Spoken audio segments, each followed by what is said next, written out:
Hi, welcome back guys. This is your friend, the MHA What If with another fanfiction.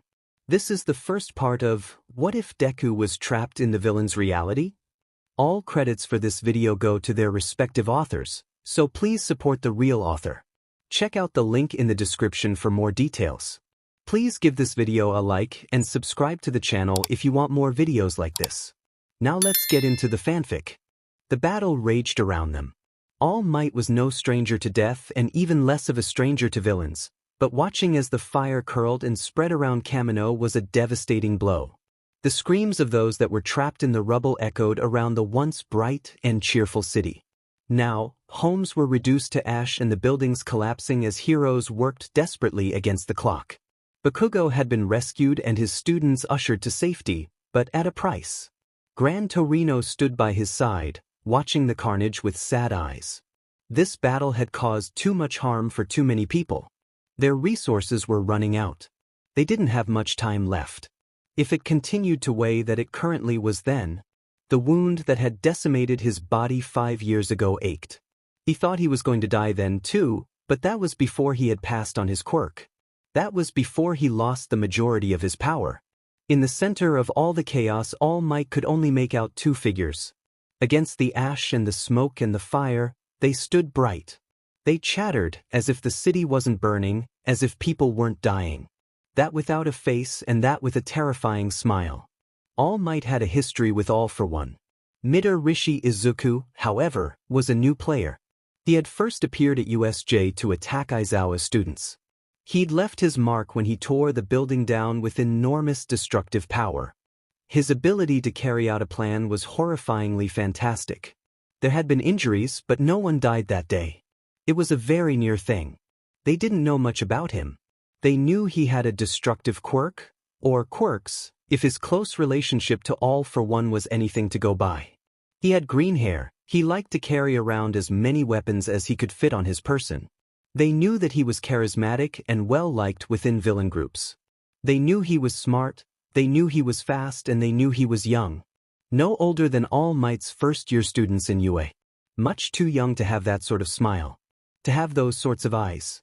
All Might may have saved Shimura Tenko, but even he knew it was too late to save Midorishi Izuku.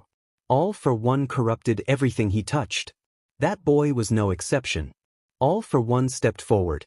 Midorishi stuck out his hand and said, "Let me, sensei." All for One gestured for Midorishi to walk forward. He does so with no hesitation, teeth bared in what resembled a grin. His loose-fitting clothing covered in flecks of dirt and blood. His eyes glowed green in the evening light. He might have been 2 heads shorter than All for One, but his presence was still the same. These were people who thrived on the death and destruction of the innocent. "It would be easier for all of us if you just die, All Might," Midorishi said. His tone was light and joking, but his words were anything but. "If I die," All Might said and paused. His body might be weak, but he was not done yet. Not while there are still people behind him and innocents to be saved. "If I die, then this city does as well." "Yeah, that's kind of the point," Midorishi said. There's a playful frown, almost a pout on his lips. "Then I will not let that happen." All Might roared and he lunged forward. They clashed with such force that it sent a shockwave through Kamino. People screamed and cried and begged as they and their homes were blown away by the sheer force of their power. All Might could only think of pain. It attacked his body with devastating force, creeping up his arm and spreading throughout his limbs. Everything hurt. He couldn't breathe. For a moment, just a moment, All Might thought that this truly might be his last battle. He closed his eyes as he listened to Midorishi laugh and tried to think of better times. Helping thousands of people from the rubble, alive and well. Becoming the symbol of peace. Rescuing Tenko and watching as he bloomed into the young hero he was meant to be. Finding Mirio and passing on One for All after Night Eye recommended him. His students at UA, waiting for him to come back. His MSDR's smile. It was like a mantra in his head. Every person he had saved, every life he had changed, every opportunity they had to live. The peace that he had created. "Your power, All Might? If it means that I can help more people, I would be honored. Please teach me." Uncle Toshinori? What was my grandma like? All Might Sensei. What are we learning today? You saved him. You saved her. You saved me. All Might could not die. Somewhere out there was his successor. Somewhere out there, Mirio was waiting for him to return. Tenko was waiting for his return. His students were waiting for his return. Somewhere out there, he can hear the innocents calling for him. You can do it. You can do it. Even after they all saw his true form, they still believed in him. He may have loved his teacher, but he will not be like her. He funneled what was left of One for All into his fist and pushed. The familiar power bubbled inside of him, waiting for him to call it forward. His eyes snapped open and he threw his fist as hard as he could until he felt Midorishi's own power give way. He surged forward and hit his target with a satisfying crack. Midorishi was sent halfway across the city, only landing a few feet from where All for One stood. Midoriya groaned, rolling to his side and promptly spitting out blood. He was no longer smiling, looking at All Might like one would look at a particularly annoying mosquito. All for One tooted but helped up his successor to his feet. I hoped it wouldn't come to this, All for One said and sighed like it was such an inconvenience. There are a lot of things that I had hoped for, All Might replied in return, his voice a little wheezy. All Might tried to steady his breathing, clutching his shattered arm. He had very little One for All left. This battle had gone on for far too long. The only two people left were himself and Gran Torino, who stood faithfully in the rubble of the once great city. I found a quirk, All Might. All for One said, and he placed a hand on Midorishi's shoulder to steady him as the boy stumbled. A quirk called Universe. It's quite interesting really. 1,000 universes, 1 billion worlds, yet we seem to be connected to one in particular. A parallel dimension, you should say. All Might glanced at Gran Torino, sharing the expression of growing horror. He did not like where this was going. Imagine. Double the people, double the power. All for One said and laughed. His hands sparked before lighting up in shades of gold and green. Little Izuku has always been kind to a poor old soul like me. I've wanted to get him some help around here. Who better to help him out than himself? All Might felt ice creep up his back. There was no way. That was impossible. He rushed forward, but it was already too late. He could only watch as the light in All for One's hand glowed brighter and brighter until it was impossible to look at. Gran Torino tried to follow, but at that very moment, All for One simply raised his hands and let the power free. The explosion that rocked the area sent even a man like All Might stumbling back. He put his hands to cover his eyes as debris and dust were kicked up and blown around. Wind ripped at his baggy costume. He could hardly breathe, couldn't see, and all he could hear was the ringing of his own ears. Except, that wasn't quite right. There was something else there too, something faint. A voice in the wind. It was familiar in a way, but he couldn't quite place it. Whatever you say, All Might. The voice said. It's getting louder, All Might realized. It's getting louder and it knew his name. I'll step up to this challenge. As long as you're by my side, I can do anything. That's how I feel anyways. Symbol of peace? A new voice said, whispering in his ear. All Might knew that voice. He listened to it every morning when Tenko greeted him. These, however, were not Tenko's words. In the end, you're just a tool for violence, made to keep us down. And violence only breeds more violence. The first voice came back, a smiling, dependable, cool hero. That's what I want to be. That's why I'm giving it everything. For everyone. His own voice reached his ears, whispering powerful words. You're next. The light and wind rushed back towards the center and exploded with a quick burst of light. The voices faded and All Might could only hear the ringing in his ears as he coughed and rubbed his eyes. By the time the dust had settled, there was a large circle burned in the middle of the battlefield. Another Midorishi Izuku sat in the center of it all. All Might could only watch in horror as the newcomer staggered to his feet with a groan. This Midorishi did not look like the original. Not only did he look older, but he was wearing a bright green track suit covering the entire length of his body. White gloves came up to his elbows and on his hips hung a red belt, each with a pouch on the side. Black support stockings came up to his knees. A silver mouthguard hung from his neck. If All Might didn't know any better, he would have said it looked like a hero costume. This is your chance to take him out before he's a threat, a voice whispered in his ear. It made sense to attack before the enemy can attack him. All Might stepped forward out of habit but then stopped. Something in his gut told him to wait. This Midorishi Izuku blinked dust out of his eyes before turning to All Might. When he met this Midorishi Izuku's eyes, he knew that something was off. Not necessarily wrong, but different. There was recognition in this one's eyes, yet it not the kind that he was used to. There was no malice or contentment or anger. Just confusion. Eventually, the newcomer turned around, eyes taking in the scene around him.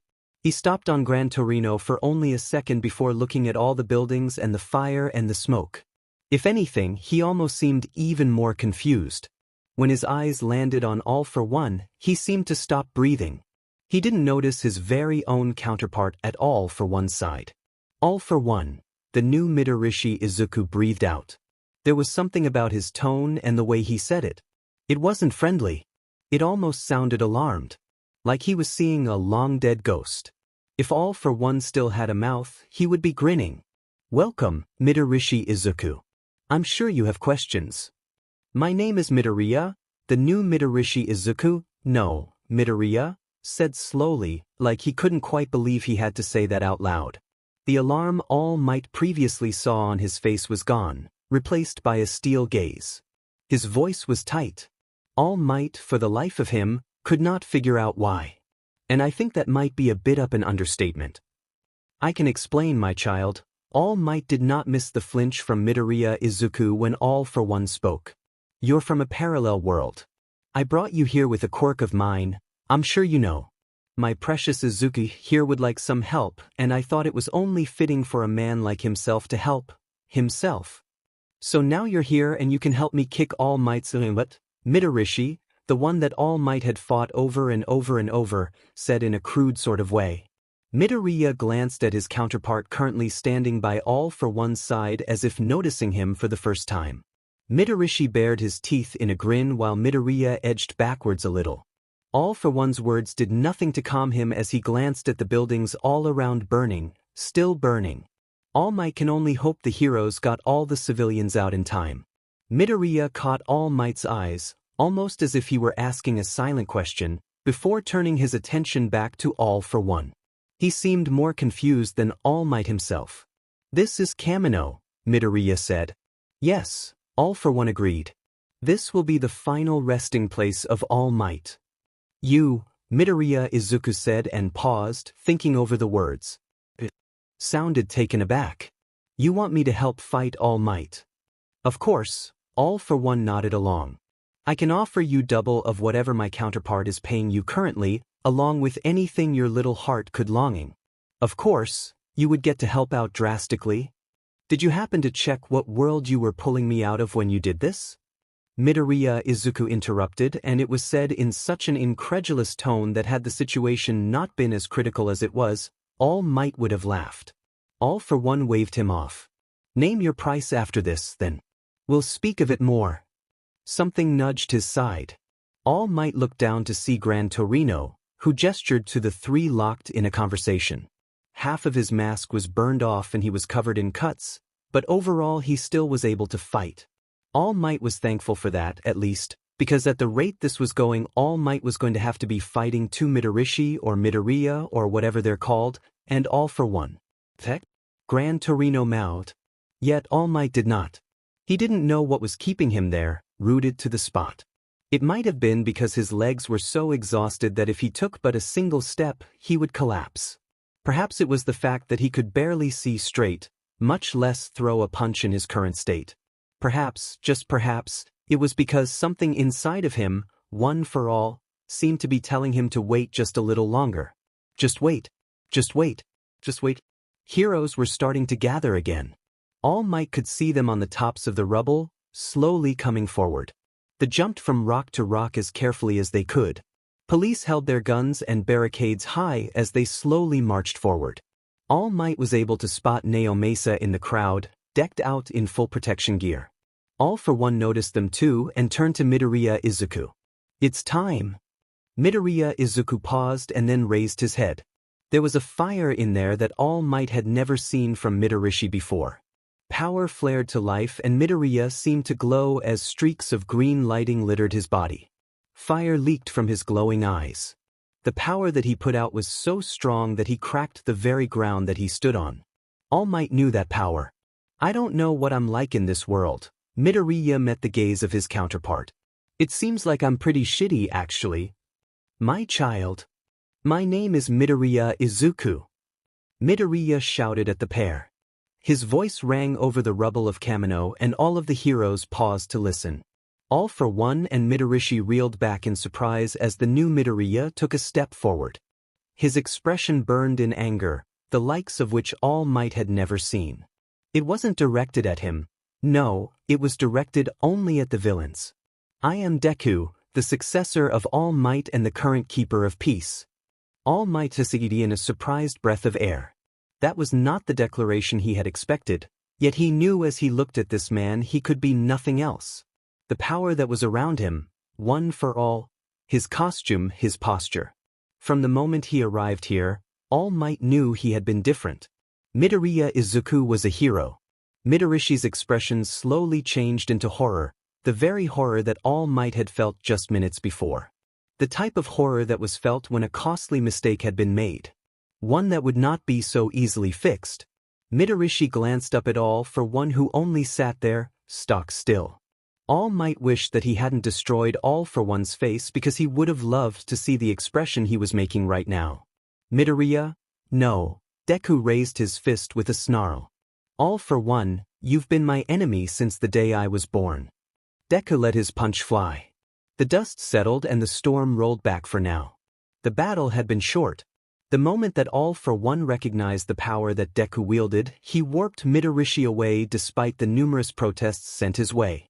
All for One stepped forward, seemingly ready to take on Deku himself. His hundreds of stolen quirks pumped through his veins and his arm inflated like a terrifying balloon. That was when All Might stepped to Deku's aid. All for One was not a stupid man. He knew when he was overpowered and outclassed. With the horde of heroes and police steadily getting closer, he knew he was running on borrowed time. Perhaps in another world, All for One could take on All Might himself, but having two users of One for All was too much, even for him. Not even I could foresee this outcome, All for One rumbled. It almost sounded like a laugh. To think that my own prodigy. I am not anything of yours, Deku told him. All Might lunged at All for One, putting all his remaining power into the attack. He felt as the embers of One for All burst to live in a great explosion with the last shred of the fire he had tried to desperately to keep lit. He let his fist fly, feeling as the power flew down his arm all the way to the tips of his fingers. A great explosion rocked the city as his compressed air smashed into the rubble before him. There were shouts from behind him as the heroes worked to find their footing. Dust was kicked up into the air, covering the area in a thick smoke. It made it nearly impossible to see anything. All Might didn't need to see in order to know that All for One was already long gone. And All Might thought as he looks down at this hands. One for All might be as well. The green light to his left side fades and All Might turned to look at his surprising ally. Deku looked up at him, meeting his gaze. There was worry and confusion in his oh-so-familiar eyes, yet All Might had never seen anything as different. As All Might stared at this man, familiar yet unfamiliar, he couldn't help but think of those whispered words. You're next. Naomasa Tsukachi had seen a lot of things in his successful career as a detective and a close friend of All Might's, but this situation was beyond even. He had seen the last of the battle. To most, the powerful blast was a simple strength enhancement quirk, but he knew better. He'd been friends with All Might a very, very long time and known about him for even longer. He'd seen that quirk before. He knew what it was. A strength enhancement quirk would have been easier. Police were already on the scene, guns pointed at the newcomer. The man, Midoriya, barely even blinked. He simply raised his hands in surrender. Yagi Tashinori was surrounded by people, in his true form, obviously uncomfortable. Now that one of his biggest secrets had been revealed, Naomasa felt for his friend. This wasn't going to be easy for any of them. He walked forward just as the emergency services finished bandaging his arm. He paused almost 10 feet away, waiting. "You'll have to go to the hospital to get this treated, Mr. All Might," the EMS personnel was saying. Yagi caught Naomesa's gaze and stood up, despite the protests of EMS. He gave her a smile. "I will, just 1 second please." It didn't take All Might long to convince EMS to let him go. "No, I promise I won't do anything. And I'm sure the detective just wants to talk." Naomesa watched him approach. Yagi gave him a tired smile that Naomesa didn't hesitate to return. Thin-lipped and not all there, but a smile nonetheless. His friend looked much other than he should have. "Yaisen," Naomesa sighed and looked around at the rubble that was once Kamino. He thought back to the last bit of the fight of the Green Lightning. Of the sheer power that he saw displayed in the hands of someone that everyone thought was an enemy. That was one for all, wasn't it? Yes, Yagi Tashinori breathed. It was. This is a complicated situation indeed. Yagi didn't say anything in reply, opting to slowly sit down on the bits of debris that covered the ground. Naomesa helped him settle himself as they watched the heroes and police alike bustle around the field. Police sirens wailed, and in the distance Naomesa heard the distinct sound of a helicopter's blades heading closer. Yagi was staring at the wall of police in the middle. "He's not our enemy." "He hasn't resisted yet," Naomesa sighed and followed his gaze. Midoriya Izuku was being shoved into a police car. His entire body bound him an array of cuffs and binds. "It's all just a precaution.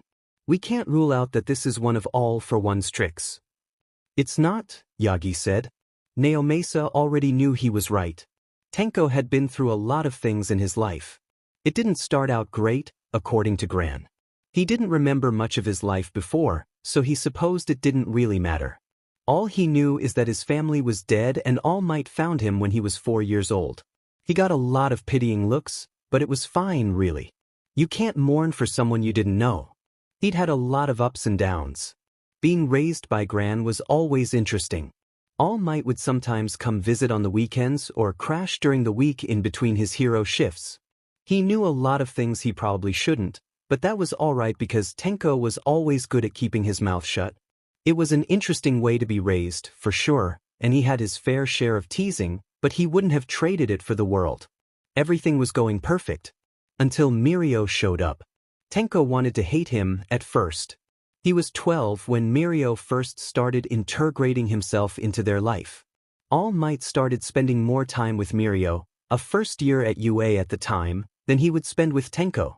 Mirio talked fast, liked to eat ramen, and would sometimes accidentally phase himself and loose his clothes in the process through the table. He liked to laugh, had funny hand gestures, and made friends easily. He didn't like bullies and was always there to lend a helping hand. Mirio declared Friday nights to be movie nights, cuddled up in their home and never really left. Mirio was a hard person to hate. Tenko knew why All Might passed one for all to him. Tenko thought that All Might couldn't have possibly made a better choice. Secretly, Tenko thought it was good for All Might too. The stress lines slowly disappeared from his face and he started eating more. He got out of the house besides during his hero shifts. In his true form, he would smile more often. He opened up to Gran when he had problems. When Tenko got accepted into UA's hero course, they celebrated. All Might started to bring Tenko things: a white cape, yellow gloves, a red and gold belt. For the longest time, Tenko never knew why. Then he learned about Nana Shimura. His grandmother, apparently. Tenko didn't even know his own mother, much less his grandmother. Gran and All Might never seemed to want to talk about her. They only told him that he had her smile and that she was a great hero. Tenko, personally, thought All Might was better, which was why he was worried when the livestream went out. Tenko was no stranger to All for One. He clearly remembered All Might's battle just 5 years earlier. That had been scary too. Huddled on the bench of the nearest police station, Tenko looked up at Mirio. "All Might, he's going to be okay, isn't he?" Mirio gave him as big of a smile as he could and a thumbs up. "Don't worry about him, he's strong." "But still," Tenko said as he looked at the blank computer screen. He's tired and hungry, but he needed something, anything, to know that All Might and Gran were okay. The officers bustled around the station, conveniently ignoring the two. Tenko could distantly hear Bakugo yelling in one of the locked rooms. Kirishima and Yamamo were also somewhere around, but he couldn't quite see them. All for One is strong too. And the live stream. Believe in him, Tenko, Mirio interrupted, then raised an eyebrow with an amused expression. Mirio had been through even more than Tenko had at this point, being a third year at UA and interning under Sir. You've still got yourself to worry about. That stunt you pulled was really rash. Tenko bit his lip and looked down. It was really stupid when they followed the tracker put on the Nomu. However, Bakugo, his classmate, had been kidnapped. Standing there and watching wasn't an option. He was probably going to get in more trouble for that entire rescuing stunt, but right now he couldn't care about anything. His feet ached and his bones hurt. His favorite shirt had torn and he was fighting to keep himself awake. He doubted he could stand at this point. He never once regretted his actions. Kirishima asked for my help. Tenko looked Mirio in the eye. I couldn't say no. Mirio burst out laughing and slapped his back so hard he went tumbling. He got up, rubbing his back, and sent Mirio a sour look. Mirio either didn't notice or didn't care. You've got the heart of a hero. I've always liked that about you. It was still reckless. I'm sorry. Mirio's laughter calmed down. Tenko felt a weight on his shoulder and looked up to see Mirio looking at him with a small smile. Just ask me next time, okay? Tenko stared at him, wide-eyed. He couldn't find his voice. Mirio was the best person in the world and nothing anyone said could ever change his mind. Alright. Thanks, Mirio. No problem. Mirio's expression smoothed out. Go to sleep. I'll wake you up if either of them call. Heard you got your butt kicked by your counterpart, was the first thing Midorishi heard when he walked into their new hideout. Stupid heroes, their stupid raid. He sent a venomous glare at Dabi, who simply smirked and crossed his arms in return. Wasn't he supposed to be on our side? Shut up. Midorishi snarled at him because he was sore and tired and he was not about to put up with Dabi's bullshit. It was Dabi's fault they lost that UA kid, Bakugo, or whatever the F they called him. Toga Himiko bounded up to him, a bloody knife in one hand. What's he like? Huh? Midorishi bared his teeth in a snarl and pushed her out of his space. She was more annoying than a fly but good at her job. The personal space thing needed to be worked on, though. The rest of Vanguard Action Squad wandered around their new space, still reeling from their defeat. The bar that constituted as their new hideout was gross. The beams were cracking, there was mold on the left wall, and all the bar stools looked like they had been crushed with a Nomu. It was definitely worse than their last one, but Kurogiri picked it out, and Kurogiri had always been stingy about his bars. Midorishi didn't understand it. Didn't particularly care. He's FNG annoying, Midorishi snapped, ignoring Kurogiri's warning look. He didn't need his stupid caretaker anyways. A hero. Hero. Of all things. Ah, I bet he's cute, Toga said like she didn't have the fattest FNG target painted on her forehead. Midorishi glared daggers at her. You should smile more, Midori. Just as Midorishi was about to lunge at her, I'll show you a smile, you bitch, Sensei appeared. Midorishi skidded to a halt not 2 feet in front of him. He had known Sensei all his life. Sensei was the one to save him, to pick him up off the streets and call him useful. Midorishi, who had been called useless all his life, felt like he could finally breathe again. Being quirkless wasn't easy, even for a villain, but Sensei changed that. Through his kindness and his wisdom, he became bigger.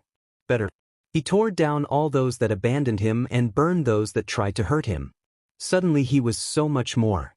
So, Dabi drawled because, really, it was always Dabi. He couldn't ever seem to shut his mouth. You're the big evil dude behind all of this.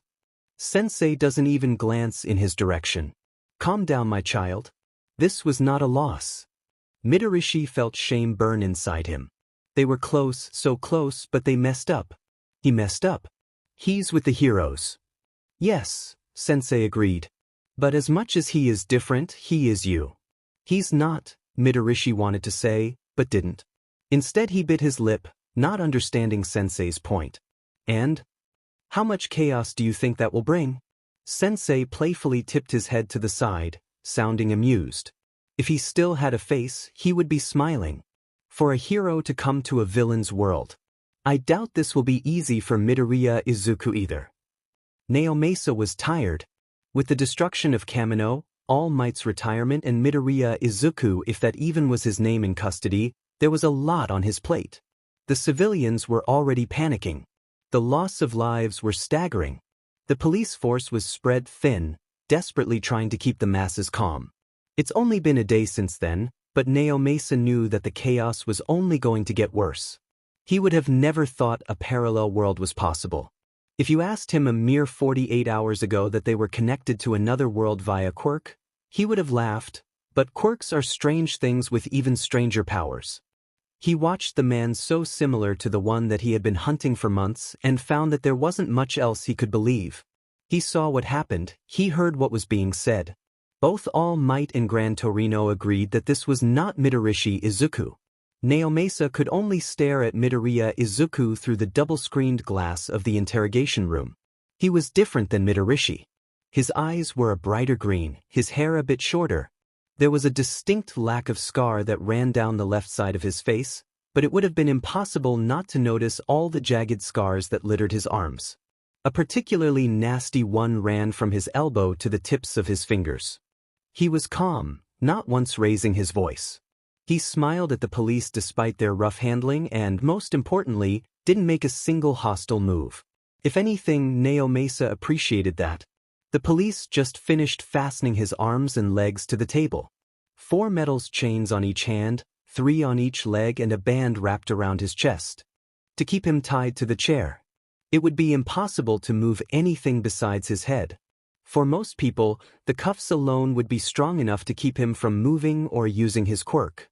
Unless his power was what he thought it was. Unless All Might was right. Hopefully those cuffs wouldn't be needed. A knock sounded on the door.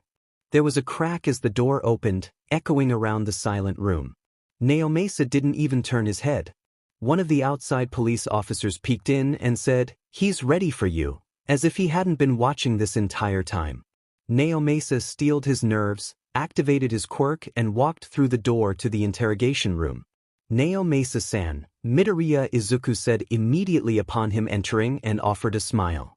Naomasa paused at the familiar way his name was said, momentarily taken aback. He pursed his lips. Midoriya seemed to take the hint, his face heating up. Sorry. That was inconsiderate. Would you prefer to be called Tsukachi?" "He's not our enemy," All Might had said. Naomasa couldn't help but think back to when Midoriya had been striped on his belongings, in which they found only his phone, certified support items in his belt, and a valid hero license. For now, yes. Naomasa placed his case folder on the table and gracefully slid into his chair. Midoriya Izuku was watching his every move. It was strange seeing this man. The man with the same face as a villain. "I'm sorry this took so long to set up. We'll get down to business. I'm sure you've done this before." "I've never on this side of the table," Midoriya said and smiled nervously. Midoriya Izuku is different. Not just physically. Naomasa opened his folder. Name: Midoriya Izuku. He didn't detect a lie, but even so. "Not Midoriya?" "No," Midoriya said, coming out more as a question than as a statement. "Interesting. Age: 22. Here comes the fun part," Naomasa thought. "Quirk." Midoriya paused and relaxed in his seat. When Naomasa met his eyes, he could see something there. The tired understand of a man who knew too much. Who had seen too much. Midoriya gave him a thin smile. "Tsukachi-san, you of all people know I can't answer that." It wasn't a direct confession, not really, but even so Naomasa thought that it was probably better that way. There were very few people on this planet that knew about the history of One for All, and even fewer who knew the name. It would not have been a smart move to say anything in a crowded police station where he was the #1 subject of interest. Naomasa felt like laughing. He almost felt in over his head. "I planned for a lot of things," Naomasa told Midoriya and leaned back in his chair. "Today was supposed to be easier than yesterday. But this? To be fair, I didn't quite plan for this either. I don't really think it's something you can plan for," Midoriya was smiling again, but it was tired. I have a question for you, if you don't mind. That's fine. Normally he would say not, but this wasn't a normal interrogation anyways. Why am I here? That was the million-dollar question, wasn't it? Why or how? Naomasa said instead. Both if you can. Naomasa placed a hand on the folder. It was thin, much too thin to really be a case. Too little information, too many questions. He wished he had the answers to give Midoriya. Wished he had the answers to his own questions. I was hoping you could tell me that. All for one, Midoriya said and paused. He just sounded confused. All for one wanted me to help fight All Might. He said he brought me over specifically. He implied that I was working under the All for One of my world. Why was my counterpart right there next to him? Midoriya seemed to be saying. If he truly was a hero in his world, this was probably confusing. To Naomasa, who had been on Midorishi's case since the day he attacked USJ, things made a little more sense. All for one wouldn't have known that the Midorishi of a parallel world was a hero. It was just a theory, a working theory. If he asked All Might, his friend would probably deny it. All for one was not one to make costly mistakes, but Naomasa could think of no other reason to summon a hero to a villain's world. Well, you are a villain in this world, Naomasa said, instead, because that's about as much detail as he can give him at this point. Midoriya bit his lip, but didn't seem all too surprised. It was like he was expecting it, having put those pieces together already. There was something in his eyes, something akin to regret and maybe even a bit of horror. 1,000 questions asked and 1,000 more unanswered. How? Midoriya's voice cracked. How many people have I hurt? He's not our enemy, All Might's voice repeated in his mind like a mantra. He didn't show it on his face. He's not our enemy, he's not our enemy, not our enemy, not our enemy. You, specifically? Naomasa said and tried to keep his voice even. None that we know of. Your counterpart, however, has a body count about as high as you could imagine. It probably wasn't the best thing to say, but it was nothing but the truth. Naomasa had promised to always give the truth. Midorishi Izuku was a villain who had pillaged, destroyed and murdered thousands of lives. Midoriya fell silent and stared at the table. All right, Naomasa said instead, because he still had questions that needed answers if they were going to figure this case out. Midoriya seemed to have his eyes glued to the cuffs on his wrists. Can you tell me what has happened in the 24 hours leading up to the incident? That snapped Midoriya out of it enough for him to stop and think about it. It was supposed to be my day off. I was going to meet up with Todoroki Shudo for our weekly cafe run. I woke up, got ready. Ended up involved in a villain attack around noon anyways. I was late and Shudo came looking for me. I saw him on the street, about 100 yards away from the cafe. I started walking over to him and suddenly I was in Kamino again, watching it be destroyed a second time. No lie. The bit about knowing Endeavor's kid was interesting, especially seeing how close they seem, however. The second time, Naomasa said. As in, this has happened before? When I was 15. My first year of UA. Midoriya slowly nodded. Naomasa filed the UA information away. He might end up having to make a call later. We were at a summer camp. Villains attacked us. Shigaraki Tamura and the League took Kaken. Kaken? Naomasa asked. Bakugo Katsuki, Midoriya answered. That was intriguing. It was impossible to forget the UA student who took the sports festival by storm not even a few months back. It was even harder to forget the boy who had, as of yesterday, been rescued after being kidnapped. It would have been impossible to not remember that name. That other one, however. Shigaraki Tamura. Naomasa paused to think it over. Shigaraki was something that, in all of his time as a detective, he's never once heard. That's not always a good thing. I've never heard of him before. You probably wouldn't. If All for One didn't take him in, he's probably long dead at this point. Interesting, Naomasa said. He'll have to look into that later. Continue, please. I'm sorry for my interruption. Midoriya continued to explain how he and a few of his classmates using names that Naomasa recognized from UA's Class 1A went to rescue Bakugo. They used a tracker that Yaoyoro's Momo had put on the back of a Nomu and disguised themselves. From there, they found a Noma factory. That's when the heroes attacked, All for One showed up, followed by Bakugo and the League of Villains and, finally, All Might. Midoriya explained how they used their quirks to launch themselves over the battlefield to rescue Kaken so All Might could fight freely. We weren't there to fight, Midoriya quickly said. It wasn't technically illegal because we didn't use your quirks to. You don't have to defend yourself to me, Naomasa said, amused. The same thing happened here, after all, just with a couple of different people. Alright. Anyways, after Kamino and All Might's subsequent retirement, we moved into the dorms. Would I be correct to assume that you were also attacked at USJ your first year? Naomasa asked because if he was correct then, well, things were just slowly getting more and more complicated. Midoriya looked confused still. Yes, you would be correct to assume that. Midoriya Izuku had yet to utter a single lie. Perhaps it would have been easier if he were lying the entire time. It's a parallel world, Naomasa said. This was much more confusing than he originally thought. Yet you seem to be ahead. Midoriya sighed and slumped as much as he could in his restraints. I was afraid you would say that. The parallel world or the issue about time? Both. Midoriya continued to tell him his side of the story, obviously leaving out a few important details that Naomasa picked up on. For now, he let it slide. He didn't want a secret of one for all to be heard here anyways. He had calls to make if he wanted a full story, without any unwanted ears listening in. It took another hour of discussion for Naomasa to finally be satisfied enough to wrap up the interrogation, although it was much more similar to a discussion. He packed up his file, voice recorder and notes before heading to the door, thanking Midoriya in the process. Naomasa-san, Midoriya called right just as Naomasa put a hand on the doorknob. He stopped and turned to face Midoriya.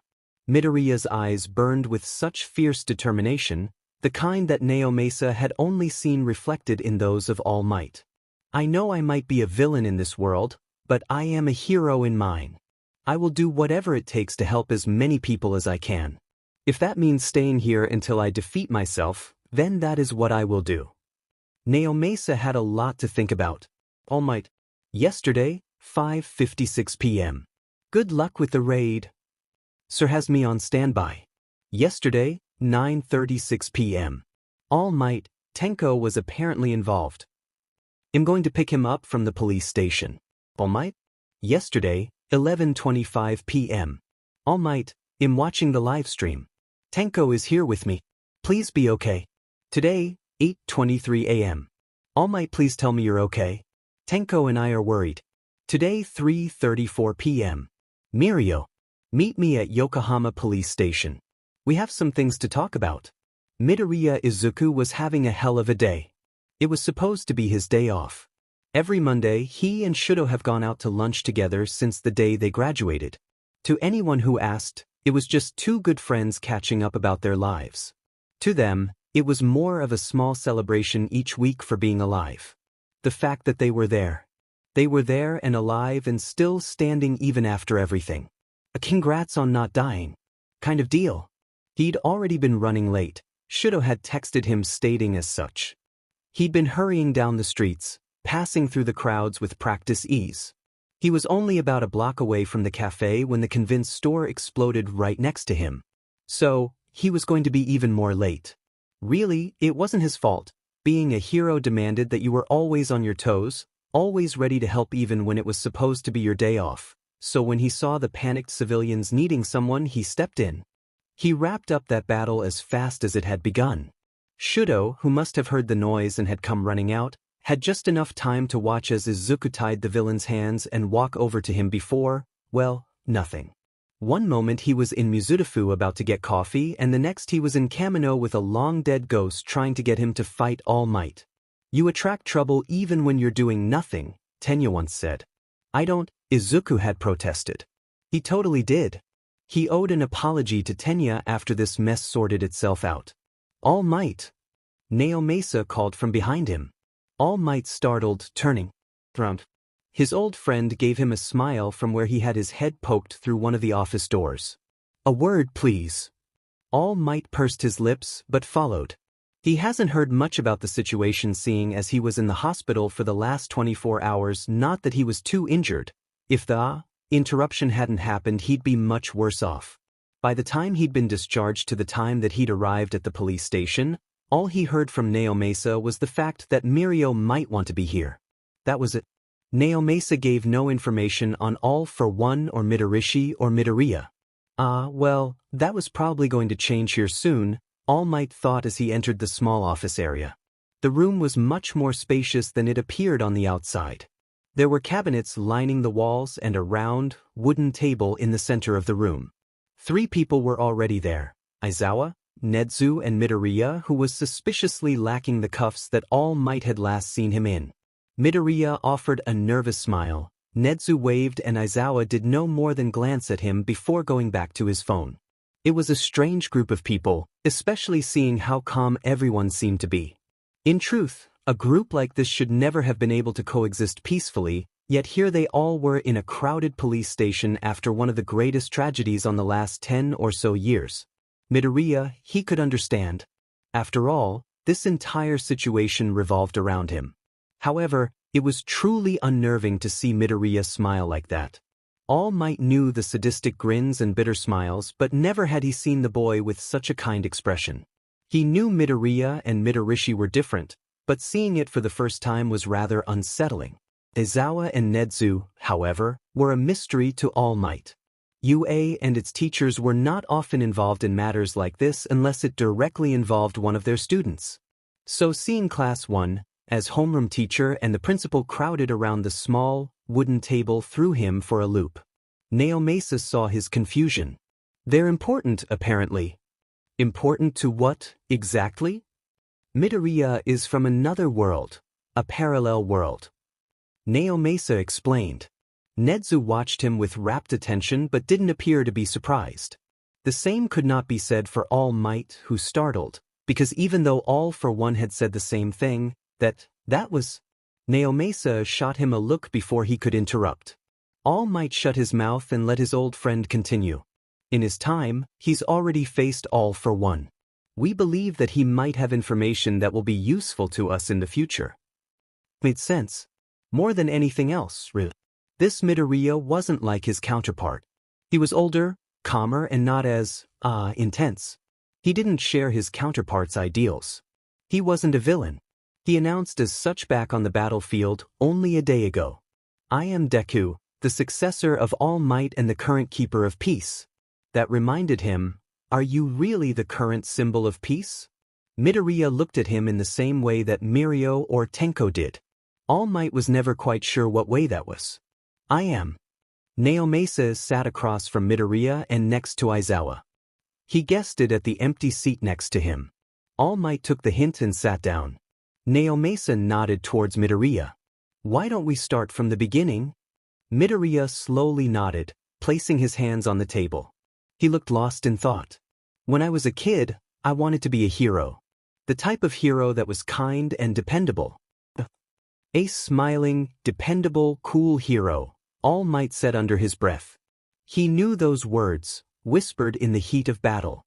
He didn't know how or why, but he knew those words. He also didn't really expect anyone to hear it, but Midoriya was looking at him with surprise. Aizawa glanced at him from the corner of his eye and shared a look with Nezu. Naomasa was giving him that look, the look that said they were going to talk later. Well, that was never good. Pardon my interruption, All Might said, instead, because the last thing he wanted to do was make it worse. Midoriya stared at him quietly for a little longer before turning back to Naomasa. He bit his lip, visibly hesitating, all the while glancing at Aizawa and Nezu. Everyone in this room knows about One for All, Naomasa interrupted. Or, in the case of Aizawa, was briefed about it before entering. Midoriya breathed a sigh of relief. He looked at Nezu, who only smiled at him. I didn't know Nezu knew about One for All. He's known since the start, Naomasa said. Midoriya smiled and rubbed the back of his head sheepishly. I guess I should have figured that, but Nezu is sort of terrifying. And by sort of, I mean very. I'm sorry, that was rude. I didn't mean. It's quite all right, Nezu said happily. He's still smiling like he always did, but there's an edge to it. Think of that as a compliment. The door slammed open and shut with equal force. No one in the room startled, but everyone turned to look. Mirio stood in the doorway, smile on his face. Seeing their looks, he waved enthusiastically to them all. Nedzu and Naomasa were the only two who waved back. Mirio rushed to the empty seat and sat down next to All Might. I'm here. Sorry I'm late. Had to be briefed and all before I could come barging in here, I guess. You really do look like Midorishi. Mirio-senpai. Midoriya said. He seemed startled. Then, under his breath, he started to mutter, why would Mirio-senpai be here? He would be a third year at this time going off the ages that Tsukachi-san gave me. He would be interning with Sir at this point. As far as I remember, Sir wasn't involved in Kamino at all, so why would he be here? But that wouldn't make sense because he doesn't know. All Might watched on, stunned, as the boy seemed to work out his own problems through barely understandable mutterings. Tilted his head curiously while Aizawa just seemed bored. Mirio's cheerful expression never visibly changed, but All Might could tell that he was tense. Naomasa just smiled. Care to explain? Midoriya blushed up to his roots. Sir always wanted Mirio to be the ninth. I just pieced that together, is all. I know that Mirio has one for all in this world, was what he tried to say. Naomasa came to the same conclusion. He offered another smile. Since Mirio is here, why don't we restart?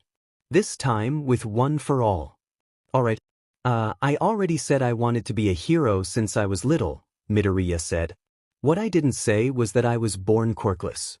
All Might knew where this was going. In a world where only 20% of the human population doesn't have a quirk, it was hard. I took a lot of criticism, but I never doubted myself.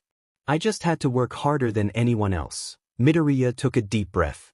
When I was 14, I met All Might. He saved me from a villain. I may or may not have hitched a ride on his breathe leg. I asked him if someone like me, quirkless, could become a hero. He said no. That was the first and last time that I considered that maybe I wasn't cut out to be a hero.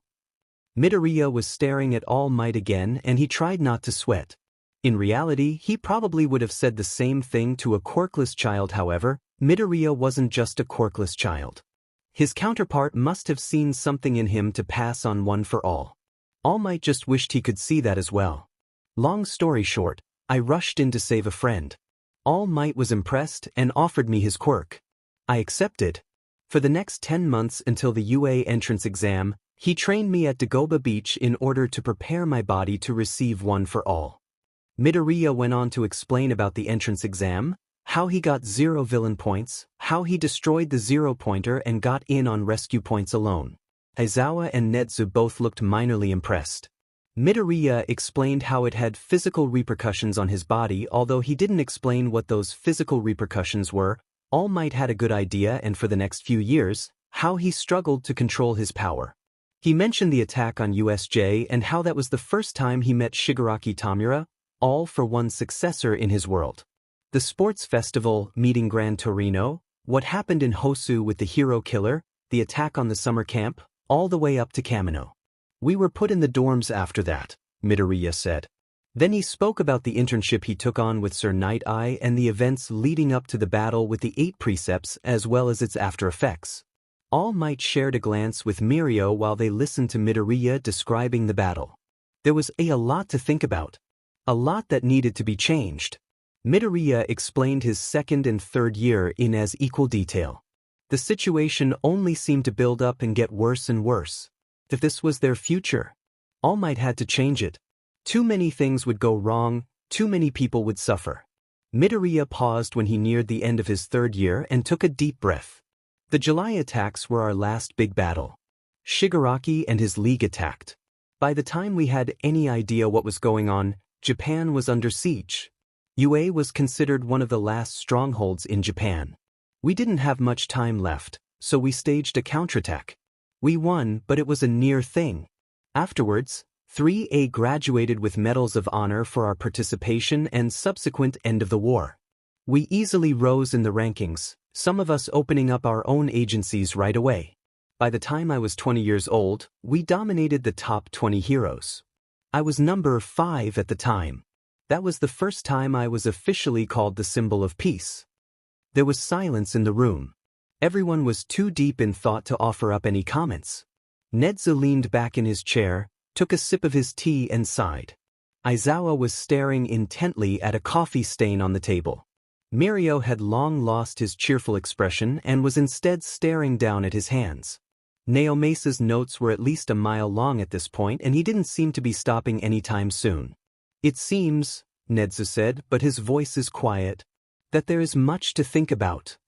I truly am sorry for dumping this all on you. I would like to help, if at all possible, Midoriya said genuinely. That was what he was, genuine. Tsukachi-san, I was wondering what was going to happen to my hero license? We don't really know whether to validate your hero license or not, Naomesa said. Because, technically, you did take the same hero test from the same people. It's a bit of a unique circumstance. For now, it would be better to just avoid conflict and not have to worry about it. Midoriya nodded just as Aizawa looked up from his coffee stain. For the first time since he arrived, Aizawa spoke. Shigaraki. How likely of a chance that All for One would bring him here instead? 0. Midoriya responded before All Might even had time to think about the possibility.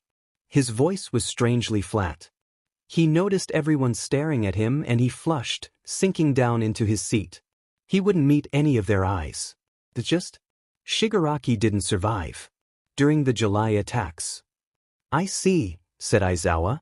And your world? Midoriya said. All Might easily noticed how quick he was to change the topic. It wasn't unnoticed by the others in the room. Can you tell me about it? I don't see why not, Nedzu said and folded his paws. He was smiling again. Our worlds are virtually the same except for some unexplainable reason. You and your counterparts switched professions. He is a villain, you are a hero. Midoriya immediately started to mutter again, twisting his hands in his lap.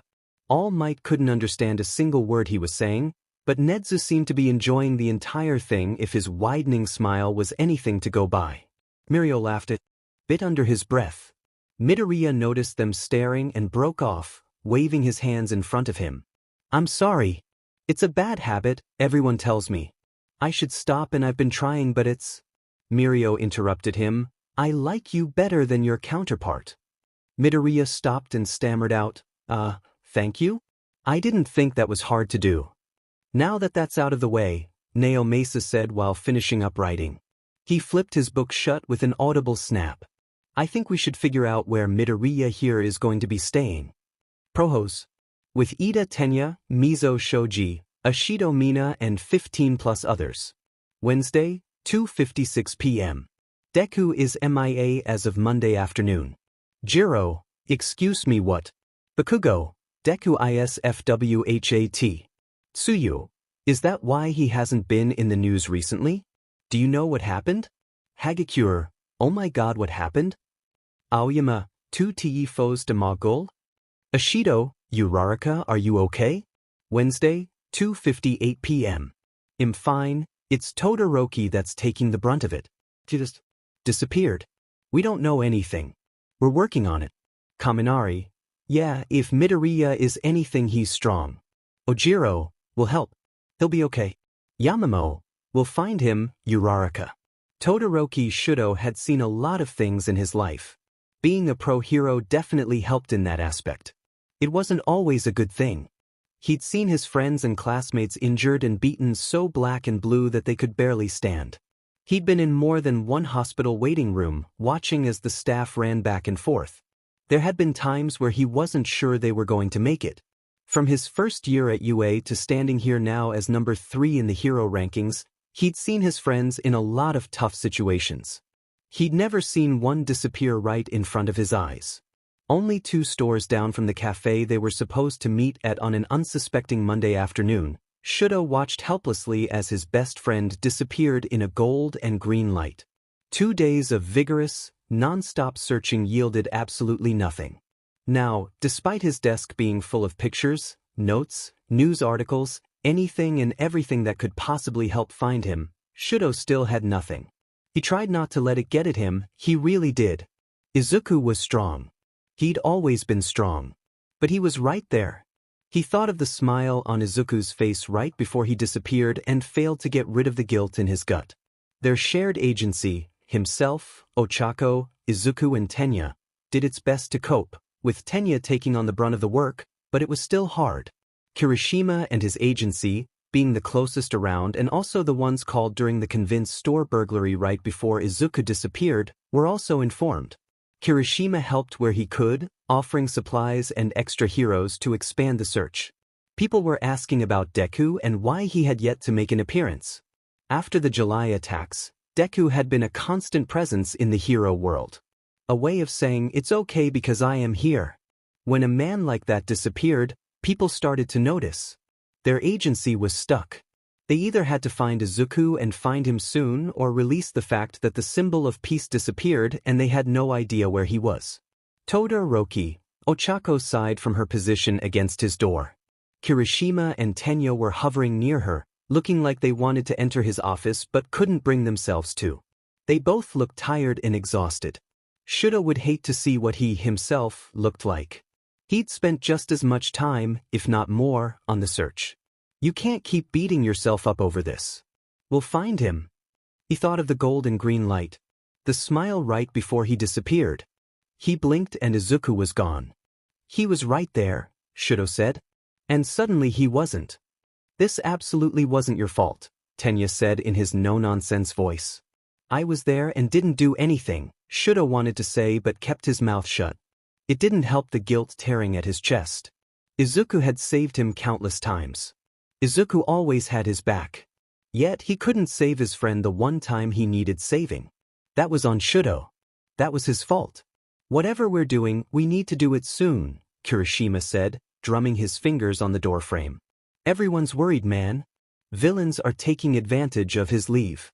We're all working overtime just to keep the peace and it just feels kinda empty without him.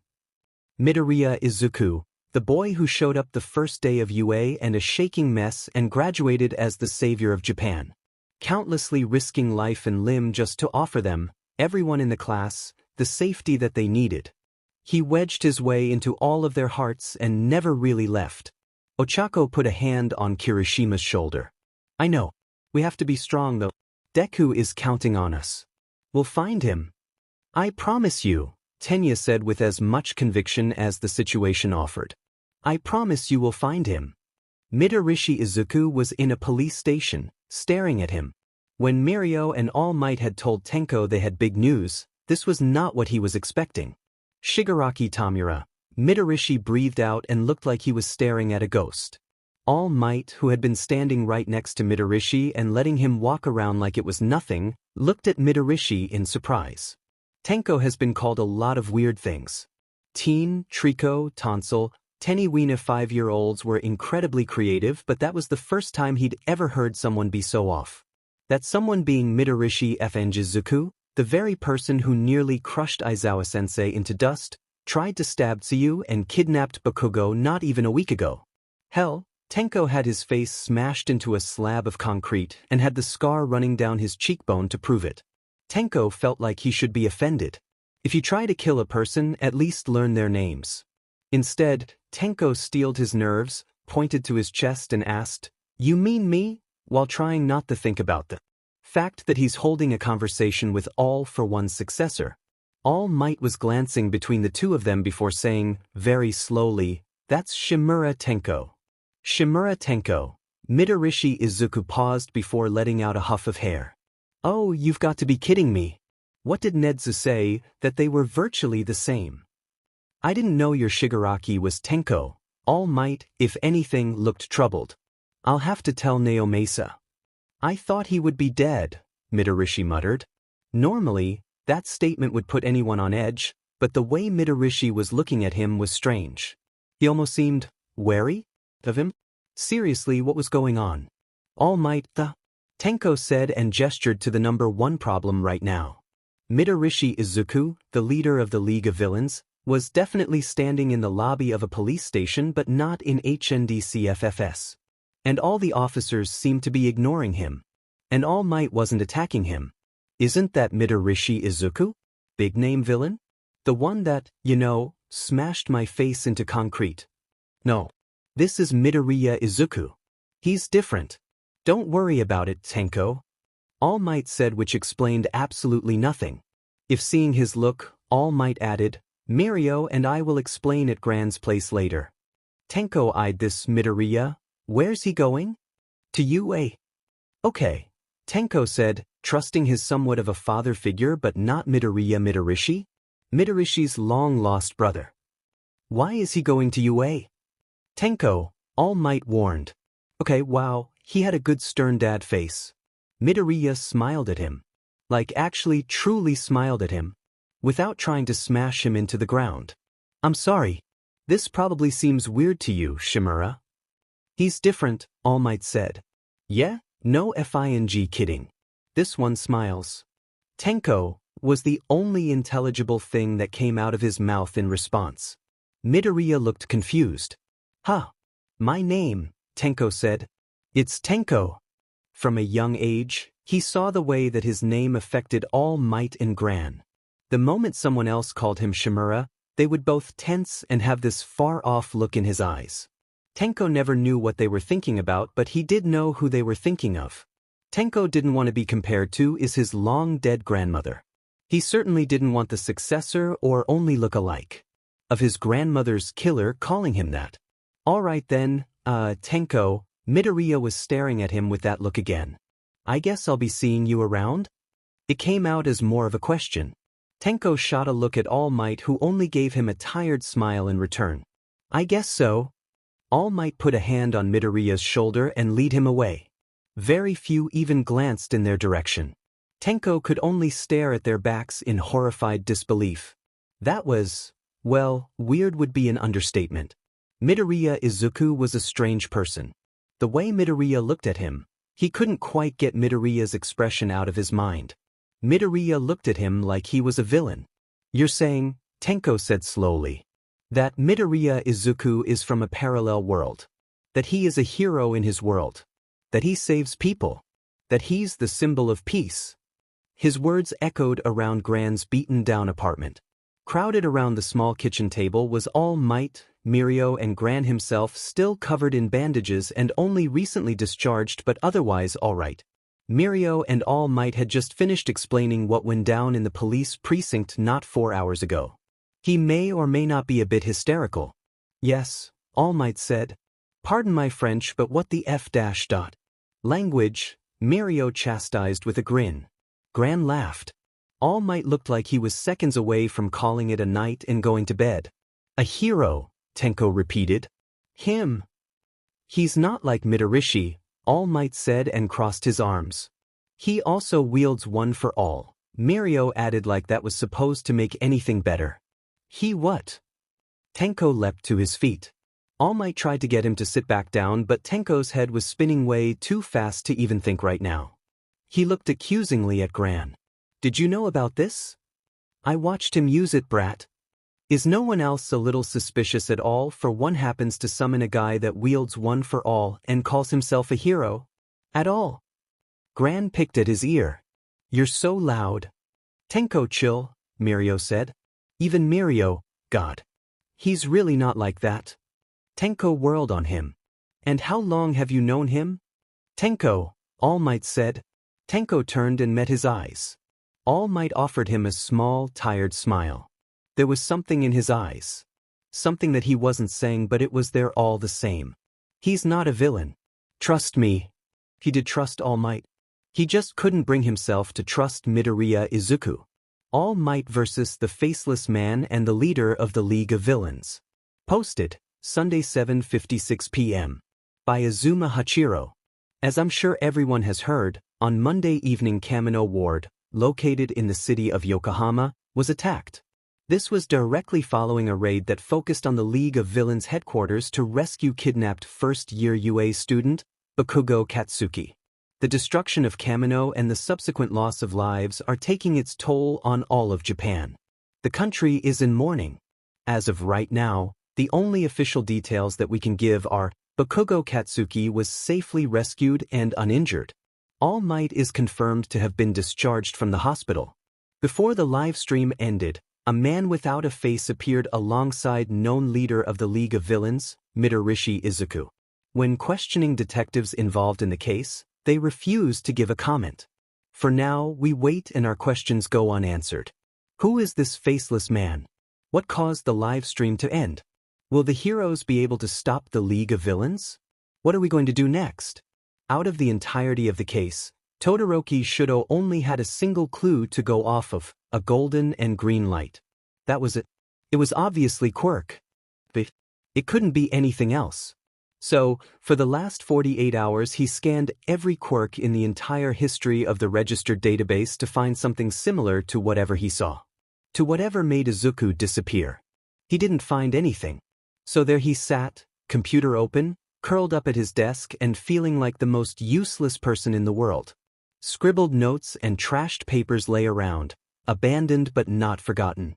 The names of everyone who might have a grudge, who might have a reason to do this, which was, admittedly, a lot considering Izuku was the symbol of peace. Quirk ideas, weird possibilities. Was it a hostage situation? Was it revenge? Who had the possibility, who had the power, to make Midoriya Izuku, hero Deku, disappear right before their eyes? Izuku had been right there. A knock sounded at his office door. He jerked up, sending papers flying to the floor. Shudo shook himself awake, glancing around the dark office space. A clock sat on his desk near the right corner. The time on it read 2:56 am. There was another, more insistent, knock at his door. He paused for only a second before stumbling to his feet. A piece of paper fluttered to the ground. He walked over to the door, hand on the handle, but didn't open it. Who could that be? His first thought was Uraraka or Tenya, but both of them had gone home long ago. Kirishima had an early morning shift today and said he wouldn't be able to swing by until later. None of their sidekicks or workers would even think to try and interrupt him this early in the morning. Shudo opened the door. Naomasa stood there, pleasant smile on his face. A file was in his hands. I figured I'd find you here. Naomasa said. It's 3 in the morning, Shudo replied, because that was about all he could say. His mind wasn't processing that Naomasa, who Shudo hadn't seen for almost a month, suddenly arrived at his door at 3 in the morning. I know. I would apologize, but I figured you wouldn't want me to wait. Naomasa handed the file to Shudo, who quickly took it. Naomasa was never one to give out useless information. Shudo stared at the manila envelope with case B7-084576 stamped on the cover. Is this?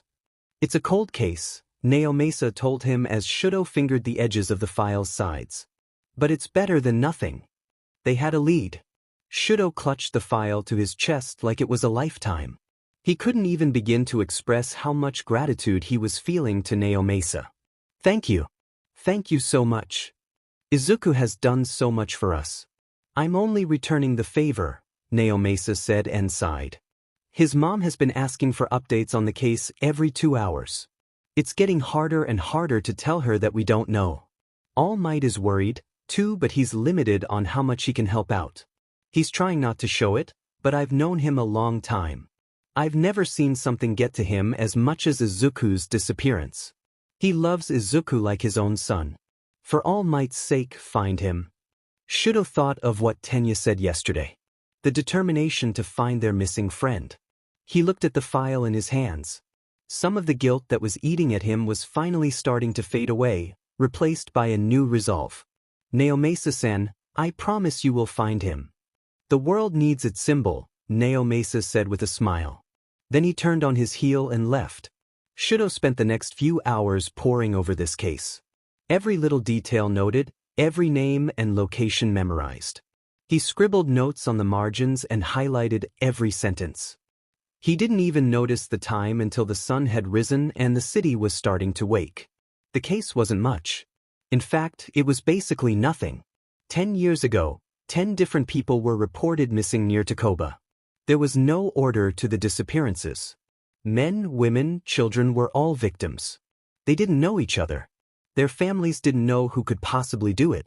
There was only one witness who told of a green and gold light right before his family, a wife and child, disappeared.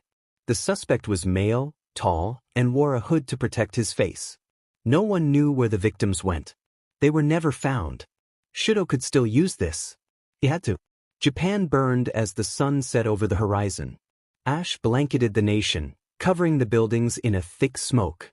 Dust curled in his lungs and burned his eyes. The fire and setting sun cast an eerily red glow throughout the empty halls of UA. The screams of thousands of innocent people fighting for their lives could be heard in the distance. Cries of different sorts, deep, guttural, echoed through the empty city. Nomu were not an uncommon thing to be heard. There Izuku sat, curled up the corner of his old classroom as Japan burned around him. The halls of UA had never been so empty, so without life. He remembered running down the very same halls with his friends, eagerly rushing to their next classes as they trained to become heroes. That seemed like such a long time ago. Izuku's throat burned as he breathed in another lungful of ash. The sound of a single pair of footsteps bounced off the walls. Izuku pulled himself tighter into a ball and tried to focus on his breathing. His head throbbed and his arms burned. His arms were bandaged down to his fingers, but the ash had covered the one white bandages a dirty gray color. The footsteps stopped directly in front of him. Izuku didn't need to look up to see who it was. "It's time," Shudo said. Izuku looked up.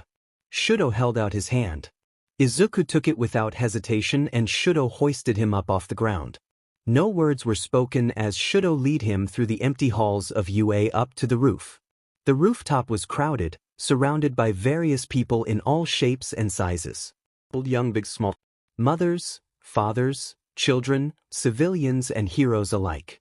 Ochako was talking in hushed voices to a group of first years. Tenya was putting a splint on Koda's leg. Shoji and Yamamo were huddled in a group, discussing what looked like a strategy. Hagakure was covered in so many bandages that her outline was clearly visible. Aizawa was around a group of younger students that should have had their lives to learn to become a hero instead of being moved into a battle their very first year, corralling them into a safe place. All Might was helping Recovery Girl tend to injuries. They were all tired, knowing that the end to this chapter was coming and they had no idea who was going to live to see the next day. Japan continued to burn. It was Jiro who noticed him first. She sat up from her position on the floor, both hands wrapped and leg in a splint. She smiled, but Izuku would tell she was exhausted. "Glad to see you up, Midoriya." Ojiro nodded at him, broken tail at his side. Tokoyami was asleep 2 feet away, bandage wrapped around half of his face. Kaken glanced at him only for a moment before going back to bandaging a wound on Ishido's side. All Might gave a thin-lipped smile in greeting. "Good to have you back on the field, Midoriya," Kirishima called. The other greetings were lost to the background sounds.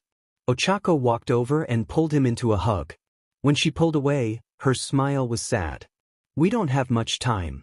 "I know," Izuku answered. He glanced at Shudo, who gave him a nod of encouragement in return. Eyes turned, expectant gazes of all kinds. From his friends, his family and heroes alike. They were waiting for him. "Midoriya," Yamamo sounded tired. "What do we do?" There was a speck on the horizon. So small that it would normally be insignificant, but Izuku knew better. He heard the Nomus roars even from here. The outline of an approaching army. They didn't have a lot of time before Shigaraki Tamura and his league would be here. The thought of the thousands of innocent lives that would suffer or end should they succeeded steeled Izuku's nerves. This was not a battle they could afford to lose. "Today this ends," Izuku said and hoped his voice carried. All Might gave him a determined nod. "No matter what, we end this." Siro put a hand on his elbow. "Shigaraki can't beat us so easily.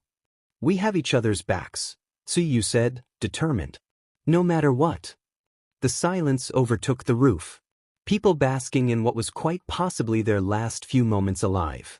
Burning determination to protect and serve in order to create a better future. They shared each other's thoughts, each other's emotions until, one for all, a voice carried across the battlefield. The voice, the same voice that they first heard 3 years ago at USJ, echoed around the empty buildings. A Nomu responded to Shigaraki's cry. The heroes tensed, The battle nearing its CLMX. Japan was burning and burning and burning. Izuku woke with a start. Someone was shaking him awake. He jerked up, nearly falling off the couch in the old teacher's lounge where he had been spending the night at. His breathing come out in harsh, ragged huffs. The room was dark but small strands of sunlight peeked out from the closed blinds. The dream, the memory, was still fresh on his mind. For a moment, Izuku was confused. Then, in a rush, everything came back. All for one and his quirk, the villain, Kamino. A parallel world where he was a villain. Izuku remembered the interrogation with Neo Mesa's alternate self, meeting All Might. Mirio wielding One for All. Shimura Tenko being alive. Offering to help set up UA before the students arrived. Someone placed a hand on his shoulder. When Izuku turned, he only saw Shigaraki. He was on his feet in seconds. One for All rushed to his aid before he even had a chance to think. The familiar power rushing through his system as his lighting burst to life in an array of colorful sparks. Ready to protect from him, from that man, from his enemy. Seeing the fear in Shimura Tenko's eyes made him realize his mistake. "I'm so sorry, oh my god, Izuku had rushed out, even as One for All faded. "No, it's okay," Tenko said, but he was shaking. He was shaking, looking up in fear. I understand. I'm gonna go." Tenko rushed out of the room without another word. Izuku stood there, rattled. His mind was on overdrive trying to process the memory, trying to process Tenko. His thoughts all exploded at once, leaving Izuku lightheaded and dizzy. He slid to the floor, back propped up against the couch. His hands were shaking. One for All. Izuku couldn't get Shigaraki Tamura's voice out of his head. Tenko didn't tell Mirio what happened. Mirio already had a lot on his plate with his internship and training One for All. He didn't need to know that Tenko tried not to PSS his breathes every time he saw Midoriya Izuku turn a corner.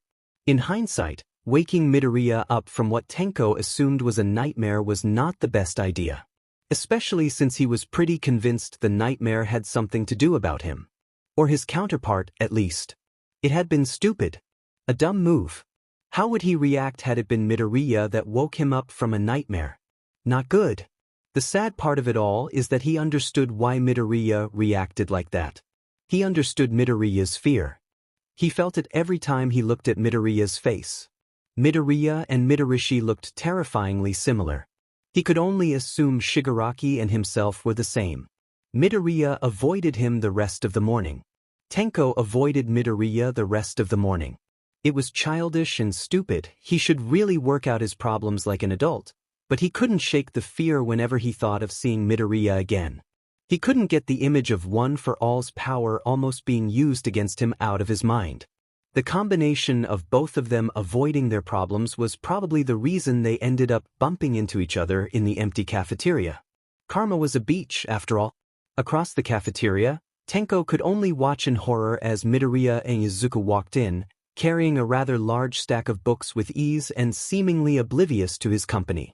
Tenko debated turning around and walking out. It wasn't like Midoriya had seen him yet, but he steeled his nerves. He couldn't avoid his problems forever. "It's you," Tenko said. Midoriya nearly dropped all his books in surprise. "Oh, Tenko," Midoriya said. He sounded nervous as he placed the books on an empty table. Tenko watched him, half expecting to see One for All again. Midoriya approached him, rubbing his arms and not meeting his eyes. "I was looking for you earlier. I wanted to apologize." "What?" "For this morning," Midoriya elaborated. Tenko stared at him. "I'm not here to make excuses. I shouldn't have reacted the way I did. I shouldn't have used One for All like that. It was really unacceptable." He sounded like Ida. If Tenko hadn't been so surprised, he might have laughed. "No, I understand really," Tenko responded because he did. Midoriya looked at his face and saw Shigaraki. He looked at Midoriya's face and saw Midorishi. We're kinda in the same position after all. The tension in the air faded just a little. Midoriya stared at him and then cracked a smile. "This is going to be hard, isn't it?" Tenko grinned for the first time in almost 2 days. It wasn't going to be easy, seeing the face of his number one enemy as a friend, but This was a start. I'd like to consider the situation a mutual understanding. Midoriya seemed amused. A mutual understanding, huh? Tenko, a voice called out from the other side of the cafeteria. Tenko turned, only to see present Mike in his civilian clothes heading towards him, waving enthusiastically. I thought I'd find you in here. Mike-sensei, Tenko greeted. Present Mike arrived at their little group in seconds. He looked at Midoriya before whistling in surprise. Oh boy, that is still super weird. Midoriya smiled at him. Present Mike visibly leaned back. You were asking for me? Tenko asked to get his teacher's attention back. Yeah. Present Mike said. He was so loud. Tenko tried not to cringe. Midoriya didn't even flinch. All Might said you and Mirio were helping out around you. Thought I could use you to grade some papers and work with lesson plans. Midoriya picked up the textbooks that he had set down earlier. He gave both of them a smile. I'm going to go. Midnight Sensei wanted these as fast as possible. It was nice talking to you, Tenko. Present Mike watched him leave. His smile was slowly falling off of his face. It seemed that present Mike still didn't forgive Midorishi for injuring Aizawa during USJ. He turned to Tenko, giving him a once-over like he was scanning for injuries. Tenko just blinked. Was he bothering you? Present Mike asked. No, Tenko said and stared at the place where Midoriya had left. Midoriya's words were still fresh on his mind. Actually, Mike-sensei, I think it's the opposite. Tenko thought of Midoriya's smile. His apology. Their ability to hold a conversation despite being enemies. It wasn't much, but it was a start. For both of them. Midorishi, a familiar voice called from behind Izuku. Izuku startled, almost dropping the papers he was supposed to be carrying to present Mike. He turned, unsurprised, to see Aizawa watching him from his place leaning against the hallway wall. Aizawa was still as sneaky as ever, Izuku noted. My name is Midoriya, Aizawa-sensei, Izuku said because he really didn't want to be associated with a villain's name. Doesn't matter, Aizawa said and beckoned him over. It kind of matters, Izuku muttered but turned around and approached his teacher anyways. Aizawa wouldn't call him for no reason, especially not with the high tension in UA regarding his presence in general. He would have been stupid not to notice how all the teachers seemed to watch him closely. He knew it would take one mistake, one slip-up or any reason to suspect him, and he would be gone. They wouldn't endanger their students' lives. Not with the League on the move. Not with Kamino happening less than 4 days ago. Aizawa, well, truthfully Izuku hadn't seen his old teacher besides a few times in the hallway and that first time in the police station, but Aizawa was different. He didn't have the same wary look in his eyes that everyone else seemed to have. He didn't stalk Izuku like he was an actual villain. There weren't any sideways glances, any avoiding him. Aizawa treated him like a student, a particularly unruly student, but a student nonetheless. It was almost nostalgic in a way. Although Izuku didn't know if it was because Aizawa truly believed him or if Aizawa thought that he could easily be taken care of if he was a threat. Problem child, Aizawa said instead, and Izuku tried to hide his smile. Come on. Aizawa turned and started leading him down the hallway. Confused, Izuku jogged to catch up, the papers still clutched firmly in his hand. Mike wasn't going to be happy that he was late. Mike was probably the most wary out of all the teachers, but Aizawa wasn't giving him much of a choice. Where are we going? Izuku asked. Gym, came Aizawa's curt reply. As for why they were going to the gym, Izuku could only guess. He didn't dare ask out loud because he knew Aizawa wouldn't give him a straight answer. He never really did. Aizawa led him through the familiar halls of UA towards Gym Gamma in the middle of the campus. Izuku had walked this path enough times to know it by heart, but it didn't stop him from looking around at all of the campus amenities. He could distantly see the wall of ground beta towering above the forest trees. Birds chirped and squirrels raced around the field, but despite that, the campus was quiet. There were no students and no teachers in sight. It was eerie in a way. Izuku hadn't been on campus after Kamino. He never realized how empty it had been. With the bustle of the students gone, the campus was silent. The last time it had been like this was, well, during the war. The only difference was the lack of fire. We're here. You can stop muttering, Aizawa said just as Izuku almost ran face-first into the door of the gym. He hadn't even noticed they'd gotten close.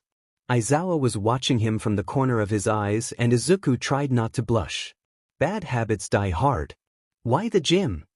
Izuku asked as Aizawa swiped his ID card and opened the gym doors. Izuku followed him inside wordlessly. You said you were a pro hero. One of my students, Aizawa said. He tossed something at Izuku, who caught it with ease. Izuku unwrapped the object, only to find an old gym uniform, the kind that he had worn as a first year many years ago, in his hands. Izuku almost laughed. I want to see that for myself. Izuku fingered the material. It had been a long time since he'd been in one of these. He knew he still had his old gym uniform hanging up in his agency's office, as a reminder, never to be worn again. How? Spar, Aizawa said simply. If you truly are my student, I'll know. Better start thinking of everything I taught you. Aizawa had always been a fan of logical ruses. Izuku shouldn't have been surprised that coming to UA was just going to be another test. Izuku quickly changed into the gym uniform. It was much easier to move in that his casual clothes, though nowhere near as breathable as his hero suit. Unfortunately, his hero suit was still with Naomasa and being used for the case, but, well, you couldn't win every battle. Izuku was just glad that it was his suit that they were keeping locked up and not Izuku himself. Ready? Aizawa asked after Izuku had come back out on the field, changed and ready to fight. Ready, Izuku said.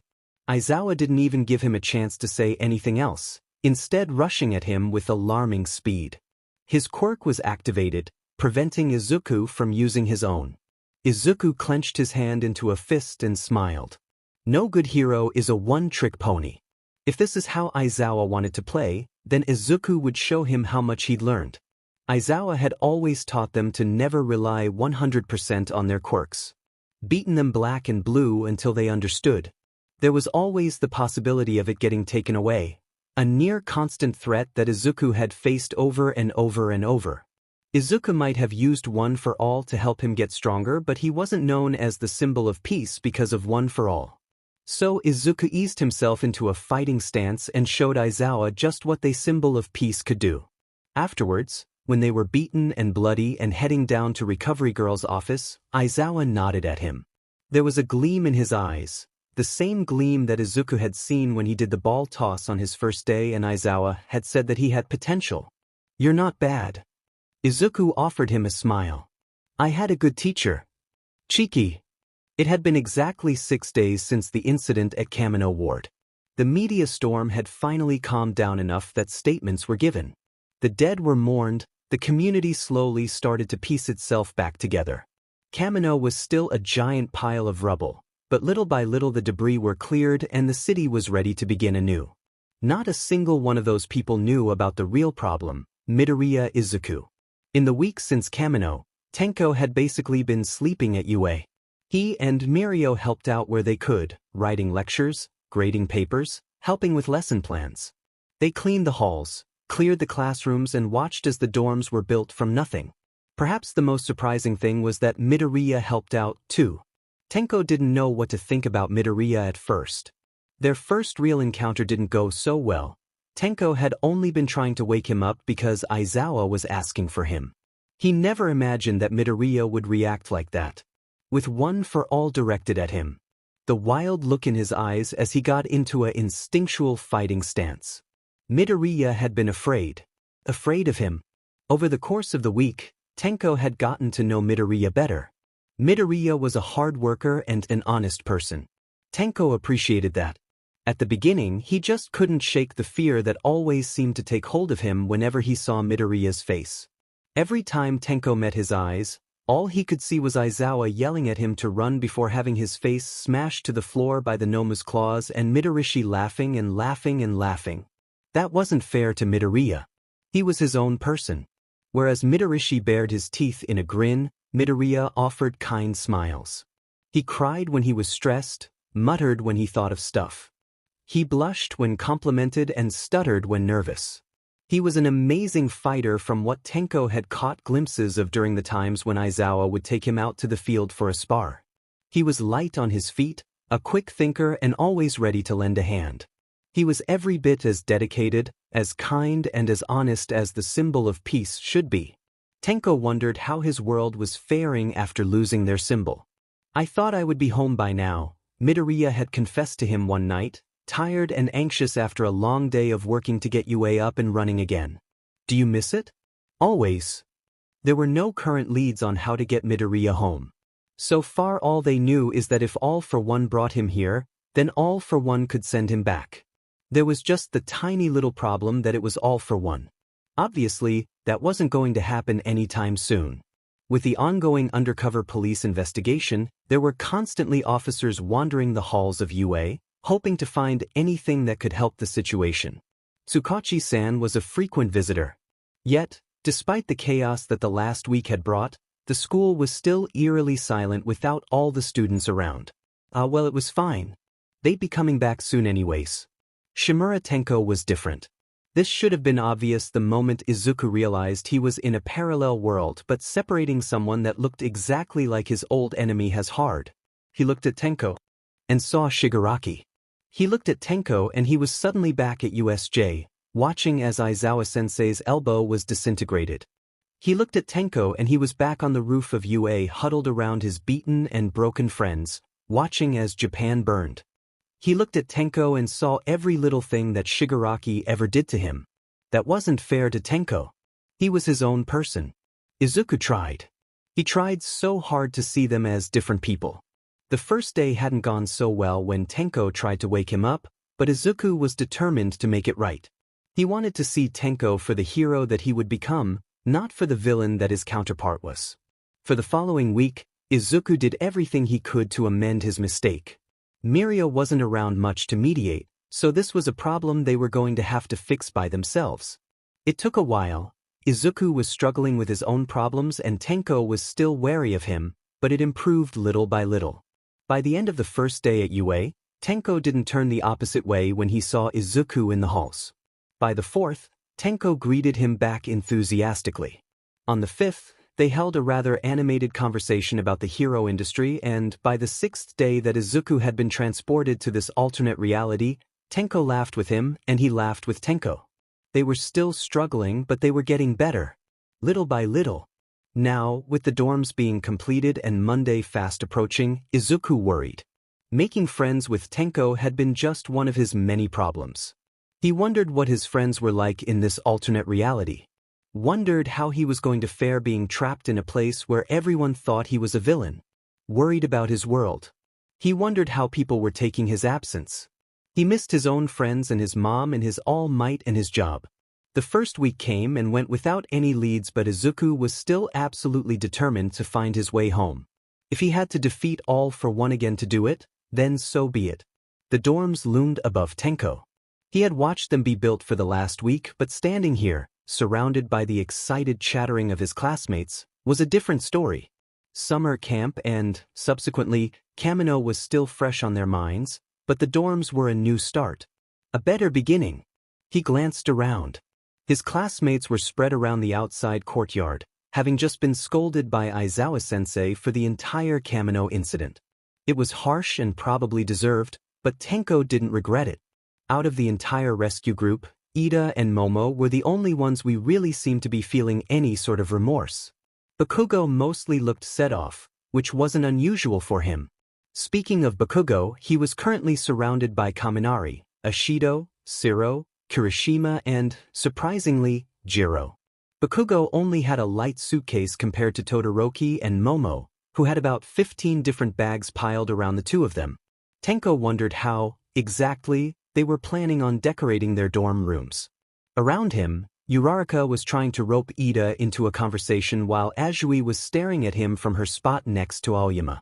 Shoji and Tokoyami seemed to be content in their self-imposed exile under the shade of a nearby oak tree. Ojiro, Sato and Kudo were talking or signing, in Kuda's case to each other quietly.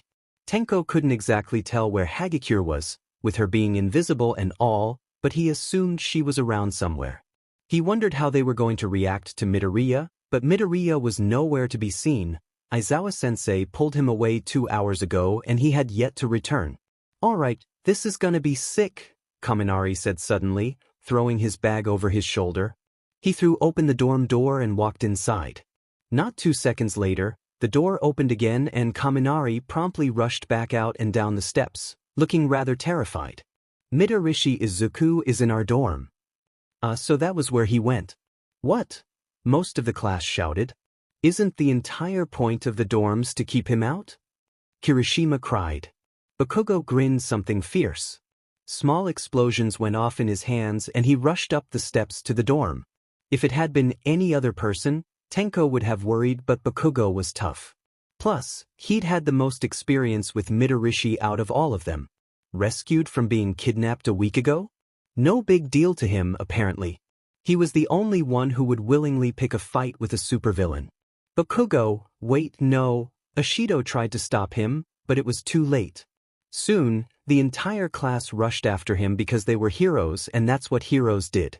Tenko really shouldn't laugh, but he followed the others inside. Azui is the only one that stopped to stare at him when he entered the dorm and couldn't hide his smile. Yep, there was Midoriya, sitting on the couch next to Aizawa-sensei while his entire class gawked. Midoriya flashed them all a smile. Tenko swore he heard Tokoyami gasp. Hagakure said, her gloved hand pointing to Midoriya. Aizawa-sensei? What?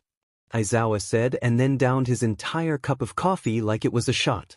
Aizawa was definitely FING with them. Isn't that, Midorishi Izuku? Aizawa raised a single eyebrow. He glanced at Midoriya, who shrugged and then said, no. Tenko thought the assorted looks of confusion on his classmates' faces were hilarious. Midoriya sure as hell looked like Midorishi. He was missing the scar on his face and the dirty villain clothes that he usually wore, but if Tenko didn't know better, he would have said they were the same person. Aizawa took pity on them and explained, this is Midoriya Izuku. He's from a parallel world where he's a hero and was in this class when he was a student at UA. He was brought here on accident by the villain that All Might fought in Kamino and is staying here until he figure out how to send him home. Isn't that? Shiro paused as if looking for the right words. A load of bullshit? No, it's true, Tenko stepped in. His class looked at him in surprise while Midoriya gave him a grateful look. I've been with him for the past week. He's not Midorishi. Midoriya took over from there. Sorry to barge in here. Aizawa-sensei wanted to introduce me since I'll probably be around here for a while. For now, I'll be staying at UA until a way to get me home is found. Where'd you get those scars on your arms? Uraraka said and then clamped a hand over her mouth like she couldn't believe she said that out loud. Midoriya didn't seem to take offense. If anything, he looked rather abashed, rubbing the back of his head sheepishly. I shattered my arms too many times. Uraraka stared at him, eyes wide. No one else was much better, not having any idea how, exactly, to respond to the situation. Tenko was pretty sure if this kept up, someone was going to pass out. Aizawa stood up from the couch and stretched. I'm going to sleep. Midoriya, your room is on the 4th floor to the left of mine. Don't kill each other. Aizawa-sensei, it's 1 in the afternoon, Azui said. Aizawa continued to walk to the elevator, not bothering to respond to her. Wait a second, Midoriya said in alarm. Aizawa-sensei, I thought I was sleeping in the main building? We're still getting it ready, Aizawa said and pressed the elevator button. The elevator opened with a ding and Aizawa stepped inside. You used to live here, right? It's fine. The door is open. Midoriya stared at Aizawa like he'd grown a second head. What have I been sleeping in for the past week? Don't worry about it, Aizawa said just as the elevator door closed. Tenko stared at Midoriya, who shot him a look of panic. If anything, Midoriya looked just as alarmed as the rest of the class. He glanced around the room, his eyes pausing on Bakugo and Todoroki. Tenko was pretty sure that Ashido was leaking acid from her fingers. Midoriya said. Hi. It took all of 5 seconds for Bakugo to get over his shock and attack. Had it had been anyone else, Bakugo's attack would have led to a series of explosions to the face, but Midoriya was fast. He flung himself over the back of the couch, landing in a crouch. Bakugo catch himself and corrected his momentum, using it to launch another attack right where Midoriya stood. Midoriya dodged yet again, just as Bakugo left a nice charred mark in the middle of their new dorm floor. This continued for another good minute, Midoriya dodging and Bakugo attacking and destroying various new parts of the furniture. All the while, Midoriya never once used his quirk. He didn't seem mad, or surprised, even. If anything, he looked resigned as he took explosion after explosion. "Fight me, you lying sack of shit!" Bakugo snapped. Midoriya used a pillow to muffle the next explosion. The pillow turned into a pile of ash. Tenko thought that maybe he should stop them, but one look at the intensity of the explosions Bakugo was giving off quickly changed his mind. He didn't really feel like visiting Recovery Girl tonight. Besides, Midoriya seemed like he had it covered. Bakugo lashed out with a right hook. Instead of dodging it like he had the previous times, Midoriya caught the fist in his hand and sighed. "Kaken, please do not." "Kaken!" Bakugo spat and yanked his hand free. He snarled, teeth showing like an animal. The explosions that sparked in his palms grew and Tenko just had enough time to think, maybe they would be rebuilding the dorms before Bakugo lashed out and nothing happened. Bakugo's fist was not even 2 inches from Midoriya's face, yet there were no explosions, no fire. Bakugo tore his hands away and tried the same move again with the same result. He stared at his hands as if trying to light them, but nothing seemed to be working. "What?" Bakugo said, glaring at Midoriya with as much malice as he could muster. "Did you do?" Midoriya had long since stopped paying attention to Bakugo. He was staring somewhere behind Bakugo, near the elevators, and "That was me, Bakugo," Aizawa said. The entire class, who had been watching the skirmish like an interesting albeit confusing tennis match, turned to look at their teacher in surprise. Aizawa stood in the corridor of the dorms in nothing more than his pajamas, hair floating, eyes red and quirk activated. There was barley-contained fury on his face and, for a moment, Tenko almost pitied Bakugo. What part of don't kill each other do you not understand? It was going to be a long day. It was, officially, the morning before the first day of class since the incident at Kamino. The previous day had been chaos. Tenko's class was still wary of Midoriya, and Midoriya didn't seem to know how to make the situation better. Bakugo couldn't go within 2 meters of Midoriya without explosions lighting up his palms. Todoroki iced over his left side and hadn't let it melt. Kaminari sparked whenever Midoriya rounded the corner. Aoyama fiddled nervously with his belt. Ida carried around his helmet. Jiro hadn't taken off her amplifiers since yesterday afternoon. They expected an attack. Tenko tried his best to assure them, but he personally knew how hard it was. He had a week to talk to Midoriya, to make peace with him. A week of getting to know him, of having friendly conversations. A week getting to know that Midoriya Izuku was not Midorishi. His classmates didn't have that time or luxury. So it really wasn't a surprise when Ishido dropped her mug in shock as Midoriya stumbled down the dorm steps that morning before class started. Midoriya seemed to either not notice or not care as he made his way to the kitchen. Tenko's classmates gave him all a wide berth. Sato moved from his position near the kitchen counter to sit at the table. Ida leaned a little closer to Uraraka. Bakugo aggressively downed his entire cup of coffee with a snarl on his face. Midoriya poured himself a bowl of cereal, seemingly in a daze. His hair wasn't brushed and he was still in his pajamas. He blinked sleep out of his eyes. "I say he's a good actor," Kaminari said, loud enough so that everyone at the table could hear him but not loud enough for Midoriya to overhear. "A parallel dimension is bullshit." Kaminari looked over at Midoriya. The rest of the class turned to look as well. They had just enough time to watch him stumble over to the other side of the kitchen, slam his face into the wall and drop his cereal on the ground with a clang. The bowl broke on impact. Milk was starting to spread everywhere. Cheerios littered the dorm floor. Midoriya stared down at the broken bowl and food that lay waste on the ground and sighed. Tenko had seen heroes fighting villains with less defeated expressions than the one on Midoriya Izuku's face at that very moment. Midoriya looked like he was about to cry. His classmates stared, unsure what to do. Kirishima said but hesitated. He seemed to realize that he was speaking to Midoriya but grimaced and pushed on. "Are you okay?" "I am very stressed," Midoriya said without looking up from his lost cereal. The entire class just watched as Midoriya Izuku stared down at the shattered remains of his breakfast and tried not to cry. Kirishima turned to Kaminari. "I don't think he's acting, dude." Izuku dropped his cereal. That was the start of his morning. Really, it was just the straw that broke the camel's back. He's been holding in a breakdown for the past week, but then he dropped his cereal and suddenly he just wanted to curl up in a ball and just stop. Stressed was an understatement. He missed his home, missed his friends. Missed walking into the dorm and not having the younger versions of his friends stare up at him like he was a villain. He missed his agency, his city. Missed being able to walk down the street without having to cover up his entire face in fear that the police or another pro-hero would see his face and assume he was a villain. He missed being a hero. He missed his All Might, he missed his apartment, missed his mom. All of it just felt like too much yet not enough. A week in and he was no closer to going home than the moment that he was brought here. Stupid all for one and his stupid quirk. Aizawa was a help. Mostly it was just good to see a familiar face that didn't treat him too differently. Aizawa never once treated him like he would snap. Aizawa didn't hesitate to call him out when he found himself lost in thoughts. He was supposed to help Aizawa with his classes until he could return home, a way of repaying UA for housing him. He hoped that helping Aizawa with classes would ease his homesickness. It only made it worse. The younger versions of his friends stared up at him in fear.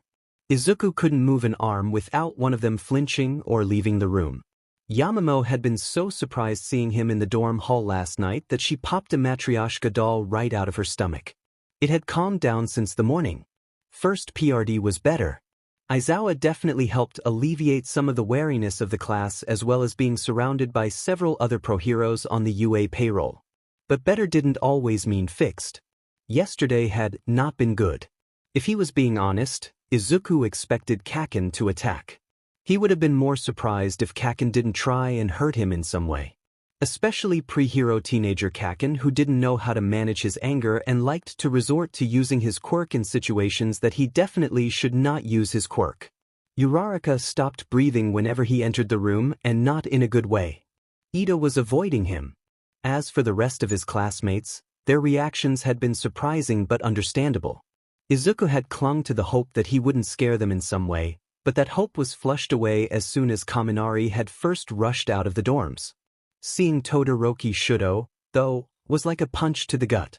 He was just so different. Izuku could tell from the moment he first entered to dorm. This Todoroki was just as cold and indifferent as Izuku's Shudo when he started his first year of UA, determined to get to the top without making friends. Determined not to use his abusive father's quirk. He separated himself from the others, didn't talk to anyone. He didn't smile, didn't crack a joke. His eyes were indifferent, unfeeling. He didn't use his left side. Izuku thought of his Shudo, thought of the way he accidentally froze his burger during their shift not 4 weeks ago. Thought of the time where they stood on the podium, graduating together after 3 long years. Thought of the rooftop of UA. Thought of their first time facing off at the sports festival all those years ago. I thought you wanted to win? Damn it. So why are you trying to inspire me? Which one of us isn't taking this seriously now? But I want to be a hero too. He wasn't the only one who was different. Yamamo was lacking the confidence she was known for. Uraraka wasn't nearly as perceptive as his Ochako.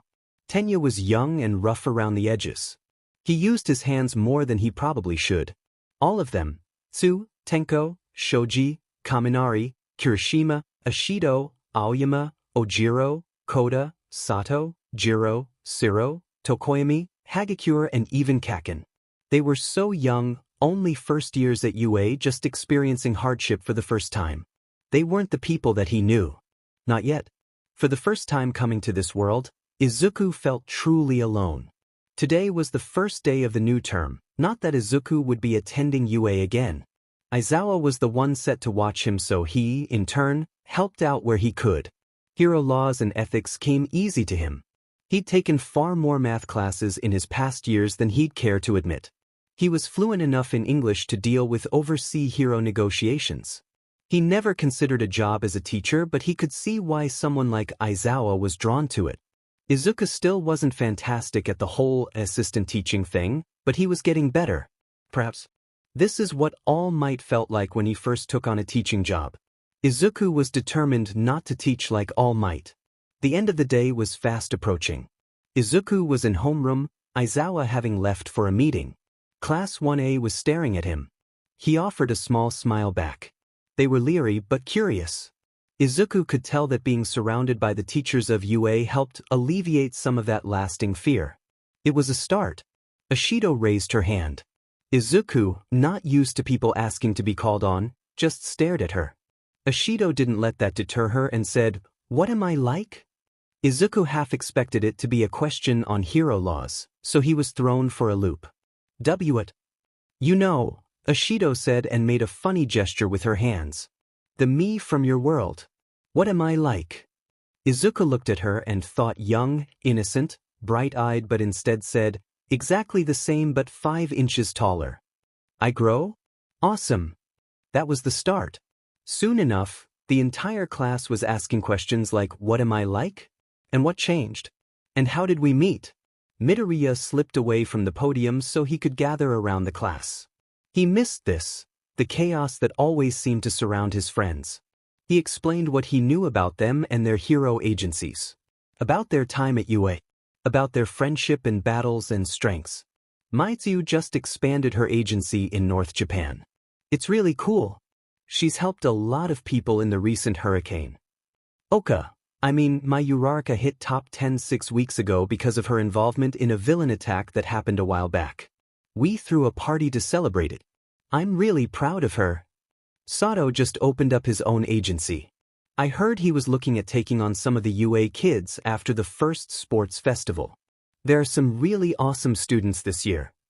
The only ones who didn't ask a single question were Tenko, who sat in the back and stared out the window, Todoroki, who looked like he would rather be anywhere but here, and Kaken, who glared at him with murderous intent. Izuku thought about what would have happened if he and Kaken had been reversed. If Kaken had been sent here instead of himself. Izuku thought of Kaken's explosive personality. Then thought of his alternate self. His villain alternate self. The problem would have been over before it even begun. He didn't even realize he'd been staring at Kaken until Kaken slammed his hand on his desk. He snarled, small explosions lighting up his palms. "Why are you effing staring at me, you creepy but motherfucker?" Izuku rubbed the back of his head sheepishly. "Sorry, I was just thinking about my Kaken. All for One should have brought him here instead." A few snickered at the nickname. Kaken glared at all of them. Todoroki didn't even look up from his phone. "Why?" Kaken's lip curled. "So I could kick your butt?" "Kind of," Izuku said, which surprised Kaken so much that he forgot to look angry. Hagakure said, confused. "Explain." "If there's anyone who would want to beat me up without consequences, it would be him," Izuku said and meant it. "Then there would be one less villain in this world." "That's," Kirishima said and paused. "That's mildly worrying, dude." Uraraka drummed her fingers on her desk, looking at Izuku with a strange expression. When he turned to look at her, she stopped. "Doesn't it feel weird, speaking about yourself like that?" Izuku never once considered his counterpart to have any connection to him besides physical. Someone that hurt and killed for a living was no someone Izuku ever wanted to be associated with. Someone that worked under All for One was definitely not someone Izuku would want to be anywhere near. "I like to think that myself and my counterpart are different people. Otherwise, it gets to me." Izuku glanced at the clock in the classroom and almost fell out of his chair in alarm. He stood up, gathering his things. He was going to be late if he stayed any longer. "Sorry guys.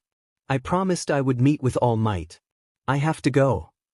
As he rushed out of the classroom, he pretended not to notice when Siro slipped his phone from his pocket. When All Might called Izuku into his office, he half expected to be scolded. He hurried down the halls, ignoring the looks of the students that passed him. He wore a hoodie over his head and a mask over his face. Being seen in 1A was fine, they all knew, but walking around with the face of a villain in a hero school would only lead to trouble. As would announcing him to the entire school, because then it would get out into the general public and, well, Izuku didn't really want to think about that. It would be bad. He had no doubt that his counterpart would take advantage of that if it were to happen. So he stayed a secret except to a handful of people and, in return, he got to wander the halls like a weirdo. It was fine, really. Wandering the halls of UA without being recognized was nostalgic. He remembered when he first came here so many years ago and his ambitions and dream. This place was his starting line, a place where he learned and grew into the person he was today. His feet took him straight to All Might's office without having to think about it. He'd made the journey from Class 1A to the office more times than he could remember. The large, wooden door was familiar and comforting. He knocked 3 times. "Come in," a voice shouted from the inside. Izuku opened the door and stepped in. The door shut behind him while Izuku took off his face mask and lowered his hoodie. "All Might? You wanted to talk to me?" All Might smiled at him from his place on the couch. He gestured to the empty seat in front of him. Izuku took it without hesitation. "Just sorry this took so long to set up. I meant to call you here when the students were still gone." "I understand. These past few days have been a lot. How are you doing? Are your wounds okay?" All Might looked at him strangely, as if he didn't accept Izuku to worry. "Tough luck." Izuku always worried about everything. All Might looked down at his bandaged arms. "I healed a while ago. You interrupted the fight before All for One could making any lasting injuries." "That's good," Izuku said. That was better than what happened in his world. He won't ever forget sitting in the waiting room, wondering if All Might would make it out alive. Waiting long hours in the hospital while All Might healed. That fight had been brutal. Even though it happened years ago, Izuku still remembered how drained they had all felt, both mentally and physically. He would never forget All Might's words. "You're next." At the police station, All Might said, and Izuku snapped his attention back to his kind of but not really mentor. "You called Tenko Shigaraki. So that's what this was about." Izuku bit his lip, twisting his hands nervously in his lap. "Oh, All Might sighed. Izuku expected him to ask how did this happen? Or why is Tenko a villain? Instead, he looked at Izuku with the eyes of a man who has seen too much and asked, "Why wasn't I there for him?" That wasn't what he'd been expecting. Izuku thought of how devastated his All Might had been when he found out the news. How he had hunted down any information that he could. How he had hesitated in the final battle, something that almost cost his life. His All Might regretted it enough, despite doing everything in his power to save everyone. Izuku, of all people, knew that sometimes that wasn't possible. "I don't know the whole story," Izuku said. He launched into what he knew from Gran Torino and All Might. About how Shigaraki had been with All for One since a young age. How All for One rescued, which was a loose term, him. He took Shigaraki at his lowest point and built him up in All for One's own image. Manipulation, lying. Taking broken people and making them more. All for One has always been good at that, Izuku said. Turning people that felt useless into something he felt was useful. He knew who he was going after when he did it. That wasn't random. All Might sighed, leaning back in his seat. "I feel like I failed him." "You didn't," Izuku said sharply. He tried to forget the haunted look in his mentor's eyes after the July attacks. The guilt was with him, even then. And neither did my All Might. He once told me that my heart was too big, that I couldn't save everyone. He said that if I focused on all the people that I couldn't save, then it would destroy me. I like to think that he learned that from himself. All Might, you can't save everyone and you can't let it hurt you when you don't. Shigaraki might have been too late to save, but there are still people out there that need you. People that are living and breathing and full of life. Mirio still needs you. Tenko still needs you. Your students and family and friends still need you. There was silence in the room. Izuku clenched his fists so hard that his nails dug into his skin.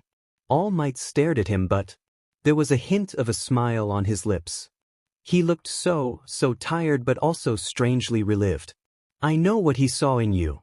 "What?" "My counterpart," All Might said. This was the first time someone looked at him like that. Warmth and kindness and friendliness. Izuku hadn't realized how much he missed not being treated like a time bomb. "I know what he saw in you." "You do?" "Yes. I'd like to think I see it too." "I got it." Siro shouted the moment Midoriya left the room to meet with All Might. Tenko stared at the object, square and black and familiar. Midoriya Izuku's phone was held up like a trophy. You didn't, Hagakure said, but she sounded more excited than angry. Ida, however, was not as excited. He tried to snatch the phone from Shiro, but Shiro held it just out of his reach. That is theft. You should return it immediately. UA students shouldn't engage in such behavior. It's a bad representation and you could be in a lot of trouble if you were to be caught. They didn't have much time to debate the ethics of stealing and attempting to look on someone's personal device before Aizawa came to teach the last class of the day. The students quickly scurried to their seats and Shiro inconspicuously pocketed the phone so no one else would see. Tenko had to admit he was curious. Midoriya's phone didn't work, obviously, but it still had all his pictures and contacts from his world. He wondered what the symbol of peace kept on his phone. Yeah, stealing wasn't great. In fact, it was really bad, but Tenko's curiosity far outweighed his guilt. Class passed agonizingly slowly. The moment Aizawa walked out of the room and the bell rung, half the class had already gathered around Shiro's desk. Todoroki and Bakugo didn't move, but they also didn't leave either. Shiro pulled out the phone like it was a winning lottery ticket and pressed the home button. To the surprise of almost everyone, it unlocked without a passcode. Shiro locked the phone again right after. I saw him use it earlier, Shiro explained. When he went to check the time. He opened it. Didn't have a passcode or anything. Isn't that a little unsafe? Bujiro asked. Depends on what he has on it, I guess, Shiro said in return. Right as he was about to unlock the phone again, the door opened. Shiro pocketed the phone immediately. Midoriya poked his head in not a moment later. Did I leave my phone in here? I can't seem to find it. Nope, Shiro said and tried for his best convincing smile. Midoriya eyed them all, crowded around a single table looking like a deer caught in headlights. Tenko thought they probably looked ridiculous. I probably left it in All Might's office then. What are you doing? Class is over. We're doing a homework session, Shiro lied. We don't understand present mix assignment. Midoriya looked at Shiro in a way that made Tenko think that they were so busted, but to his surprise, Midoriya didn't question them further. Let me know if you find it, okay? Midoriya said and then left the room without another word. Beside Tenko, Hagakure breathed a sigh of relief. Shiro pulled out the phone again. They crowded around to look. Isn't this a violation de la vie privacy? Oyama asked. Yeah, Ashido said. But he's like a mega-villain. He's not a mega-villain, Tenko said in defense. Midorishi is. Even the slight comparison of the two made Tenko's skin crawl. Midoriya and Midorishi weren't comparable. Midoriya was kind and honest and helped out around UA, whereas Midorishi broke people's bones for fun and continuously put his teachers into the hospital. Midoriya does not have the same darkness within his soul, Tokoyami commented. Tenko found himself nodding even though he could only understand Tokoyami about 50% of the time. Exactly, Shiro grinned like they all proved his point. What was he like? He said he knows us and went to UA. How different is his world? I just want to know. Shiro pressed the home button. Instantly his screen light up. His home screen was a picture of 4 people, Todoroki, Uraraka, Ida and Midoriya himself, all crowded around a building that Tenko didn't recognize. They looked happy, with Uraraka smiling so big that her eyes were closed. She was giving Midoriya and Todoroki bunny ears. Midoriya was mid-laugh. Even Todoroki, who Tenko hadn't seen use more than 2 emotions in his entire time at UA, was smiling.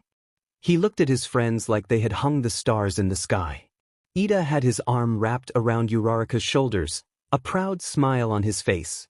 Tenko had never seen his friend so relaxed before. Tenko didn't think he'd ever seen Midoriya that happy, either. He wondered what he was like, surrounded by a group of friends rather than people who treated him like an almost villain. Hey, Todoroki, you're in his home screen, Kirishima said. Todoroki looked up from his phone with a frown but walked over anyways.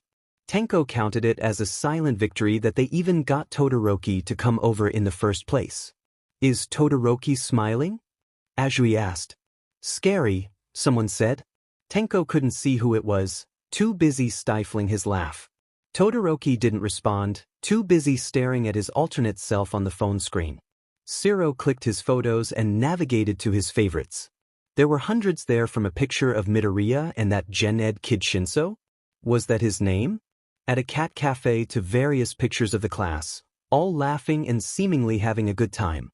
There were an assortment of pictures and videos from the sports festival. Pictures of the dorm, of an apartment that Tenko didn't recognize. Pictures of All Might. Todoroki, Uraraka, Ida and Shinso seemed to be in the most pictures.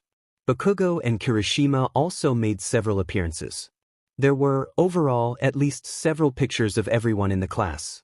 Except for Tenko. He wasn't really surprised, but it didn't stop the guilt from curling in his stomach. Wow, Todoroki, you're in a lot of these, Uraraka commented. Tenko wondered how Midoriya got someone like him to open up, let alone become friends. Todoroki raised an eyebrow. You and Ida are in more than I am. Uraraka paused, thinking. Yeah, but you're not a cold-hearted a-hole, said Kaminari, who had a death wish. Todoroki stared at him until he wilted back into his seat. Hey, isn't that the purple-haired brainwashing kid from the sports festival? Jiro asked, taking the phone from Shiro and swiping back to the picture of Shinso. Tenko was sure that was his name, but he honestly didn't remember much about him from their fight. That had been brutal. Yeah, that's him all right, Bakugo snapped. Tenko was surprised that he even came over. Especially given that Tenko didn't notice when he did. What the F is that piece of sheet doing here? No one really had a response to that. Tenko didn't know much about the guy past their battle at the sports festival where Tenko lost and his declaration of war beforehand. He only knew the guy was determined to be a hero. Maybe he succeeded? Shiro flipped to Midoriya's last text messages to see if there was an answer there. The first text message was from Todoroki, who was labeled Shuto in Midoriya's phone. Tenko was not the only one surprised by that. Naturally, curiosity got the better of them and Shiro clicked to read his last text messages. Shuto. Last Monday, 12:34 p.m. You're late. Last Monday, 12:37 p.m. You've been late the last 3 times, Shuto. Aren't you the one who's always harping about us being on time? Absolutely not, that's Tenya. Anyways, I'm almost there. Just hold on. Last Monday, 12:42 p.m. Please don't ever use that face again. Last Monday, 12:46 p.m. Izuku. Do whatever you want, 5 pp man. I regret ever telling you that story. Hurry up. People are starting to stare. They seem close, Yamamo commented. Tenko huffed out a disbelieving laugh. He didn't think anyone could be Clasito Todoroki, but this seemed to prove otherwise. Todoroki stared at the phone, and if Tenko didn't know any better, he would have said Todoroki was curious. He wondered what changed in Midoriya's world. Why Midoriya's Todoroki seemed to actually show emotion. He called Todoroki Shuto, son of Endeavor and one of the few students to get in on recommendations, 5 pp man, Hagakure said, dumbfounded. Tenko noticed Todoroki flinch. He didn't stop to wonder why. Shiro clicked on the next text message, from his mom. Tenko didn't think their Midorishi even had a mom. Last Monday, 9:38 a.m. I love you so much. I'm so proud of you. I'll see you soon. Tenko bit his lip and tried not to feel bad. He knew that if he were the one to be sent away, he'd miss Mirio and Gran and All Might more than anything. He couldn't even imagine himself in Midoriya's position, isolated and alone in a world that hates him. Ida frowned at the phone. I bet he misses all of them. I do. Tenko whipped around so fast that he nearly fell out of his chair. Kirishima, however, wasn't so lucky and went tumbling. The rest of the class stared in surprise as Midoriya Izuku leaned against the doorframe, arms crossed and a sad smile on his face. Shiro gaped at him, trying to ask a question that wouldn't come out. Midoriya only raised an eyebrow in amusement. I've known all of you for over 7 years. Shiro, you're a terrible liar. Well, DMN, Shiro said. If you wanted to see my pictures, you could have just asked. Shiro handed over the phone, a little guilty.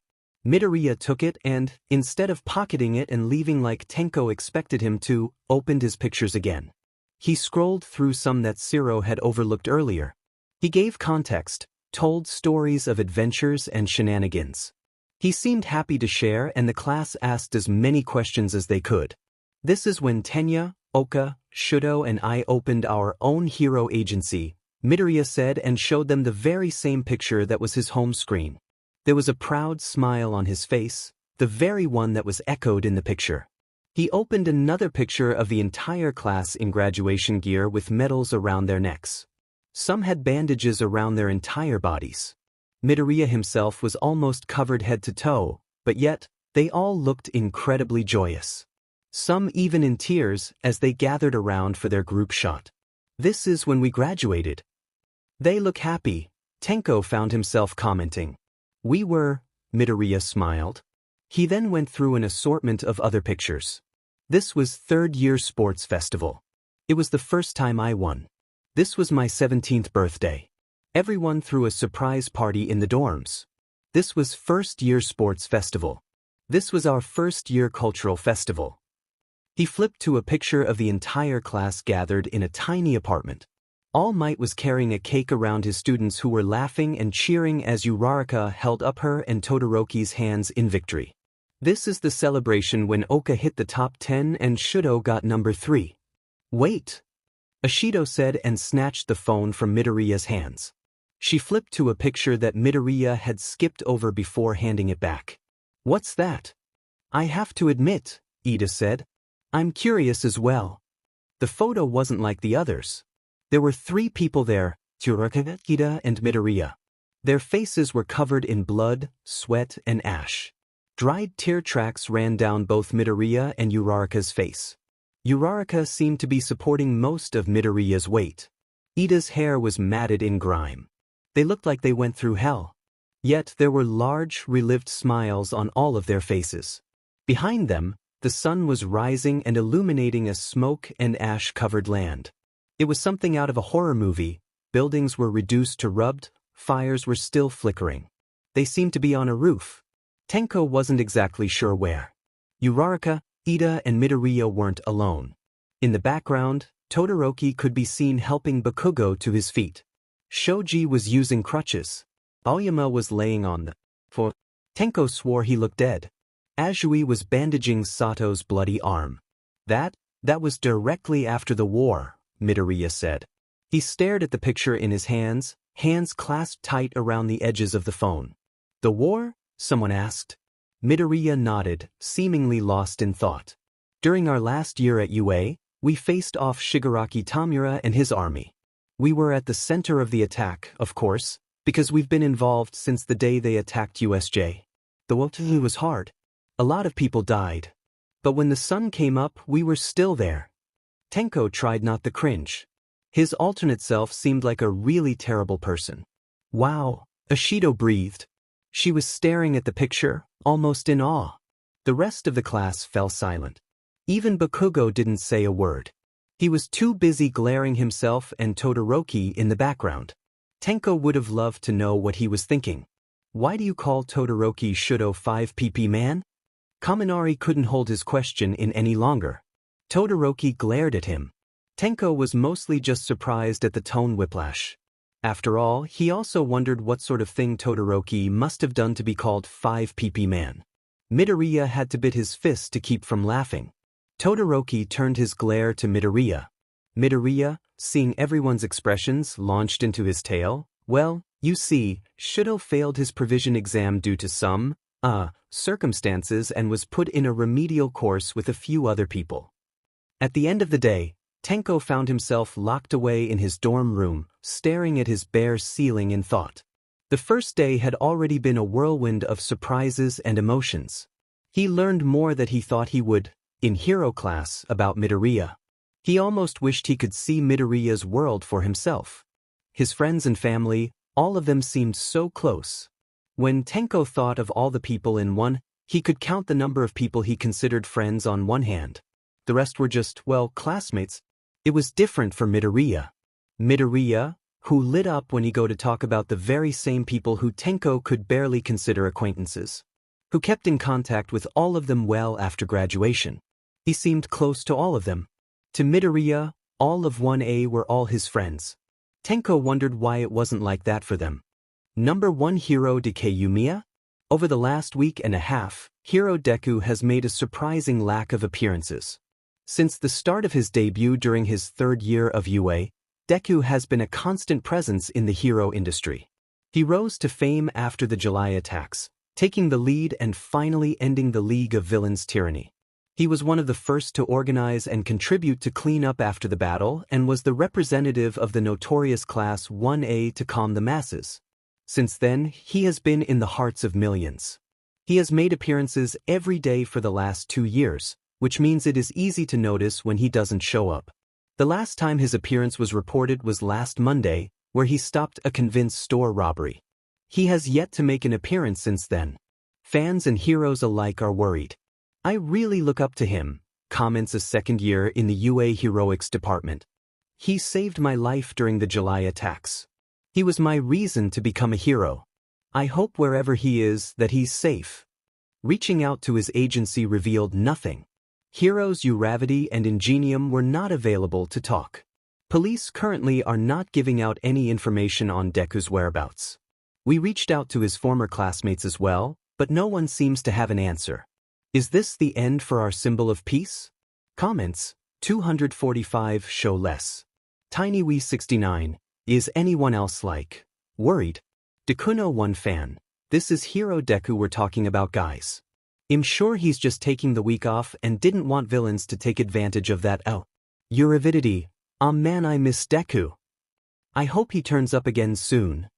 Minim, Deku disappeared before I could tell him that I would die for him. Yaboy Hero, multiple agencies and the police won't give information on Deku's health or whereabouts. That's a little suspicious. I hope he's okay. On the 10th day that Midoriya Izuku was missing, Bakugo burst into Shudo's office. He slammed the door open with such force that it made a dent in the wall. The wind from the impact blew Shudo's papers to the floor. Shudo tried not to be annoyed, he really did, but Bakugo has always been a pain in the butt and Shudo was not in the mood to deal with it. Besides, Izuku was more than half of Shudo's voice of reason when it came to not pissing Bakugo off. Ochako rushed in moments later, looking out of breath. Kirishima and Tenyo were both close behind. They too looked like they just ran a marathon. They probably chased Bakugo all the way up to the 5th floor of the building, Shudo thought as he went to collect his case papers off the floor. Bakugo was glaring at him from the front of his office. He really didn't want to deal with this today. Kirishima was much better at dealing with Bakugo than he was. "Bakugo, you can't just rush in here," Ochako said sternly. Out of all the people in this room, Bakugo only listened to 2 of them. One, being Ochako, who he'd been impressed with since the day she took him on during their first-year sports festival, and Kirishima, who had wedged himself into Bakugo's life and never really left. Shudo, personally, couldn't see why Kirishima would want to be friends with someone like Bakugo. Shudo could work with him on hero cases just fine. Years of teamwork training and pure combat skill helped with that. Any longer than that? Bakugo as a person, in Shudo's humble opinion, was terrible. However, Ground Zero was number 2 hero for a reason. "I'm joining the FING case, icy hot," Bakugo snapped, ignoring both Ochako and Kirishima's protests. He stood, in his hero outfit, tall and unwavering. His arms were crossed over his chest and there was a scowl on his face. Shudo raised an eyebrow, unimpressed. Why? Bakugo and Izuku's relationship was strange to say the least. Shudo didn't understand it. What he did understand was that their relationship had improved drastically from when they were kids. Izuku once said that he saw Bakugo as something of a rival, even though Bakugo never had a chance at the number 1 spot. Not with his nasty personality, at least. Even so, the two didn't really meet up outside of hero work and reunions. Kirishima was usually there to mediate those meetings as well. Shudo, for the life of him, couldn't figure out why Bakugo was insistent enough to work on Izuku's missing case that he flew in from his agency's own city. Bakugo glowered at him. "I'm not about to be number 1 hero by default. You pulled that sheet during the sports festival. That would make much more sense than joining out of the goodness of his heart." Yet, Shudo felt like something was off. Looking at Bakugo, Shudo could tell that there was more to it than that. Shudo has seen Bakugo competitive and angry. He'd seen Bakugo's drive firsthand during their first year when he refused to use his fire. He certainly was speaking the truth to some extent, but the look in his eyes, there was something more. Something that Bakugo wasn't saying. That's Bakugo's way of saying I'm really worried and I would like to help, Kirishima added unhelpfully. Ochako snorted under her breath. Tenya looked like he was ready to kick all of them out of Shudo's office. Shudo met Bakugo's eyes. The determination, the drive, the experience. All would help the case rather than hinder. Shudo found that he couldn't say no. Fine. This is all we have, Shudo sighed. He slid the small case file that Naomasa had given him just days before over to Bakugo. Bakugo snatched it from the table and flipped it open. As he read the case file, his expression grew more and more incredulous. Had it been any other case, Shudo probably would have laughed. You're shitting me, Bakugo said. He read the top of the paper with a scowl, looking over the witness reports.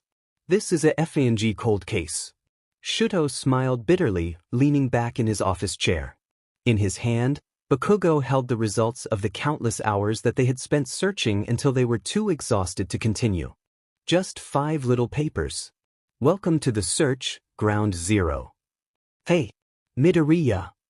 Izuku whipped around at the sound of his name. Several of the students around him glanced at him curiously.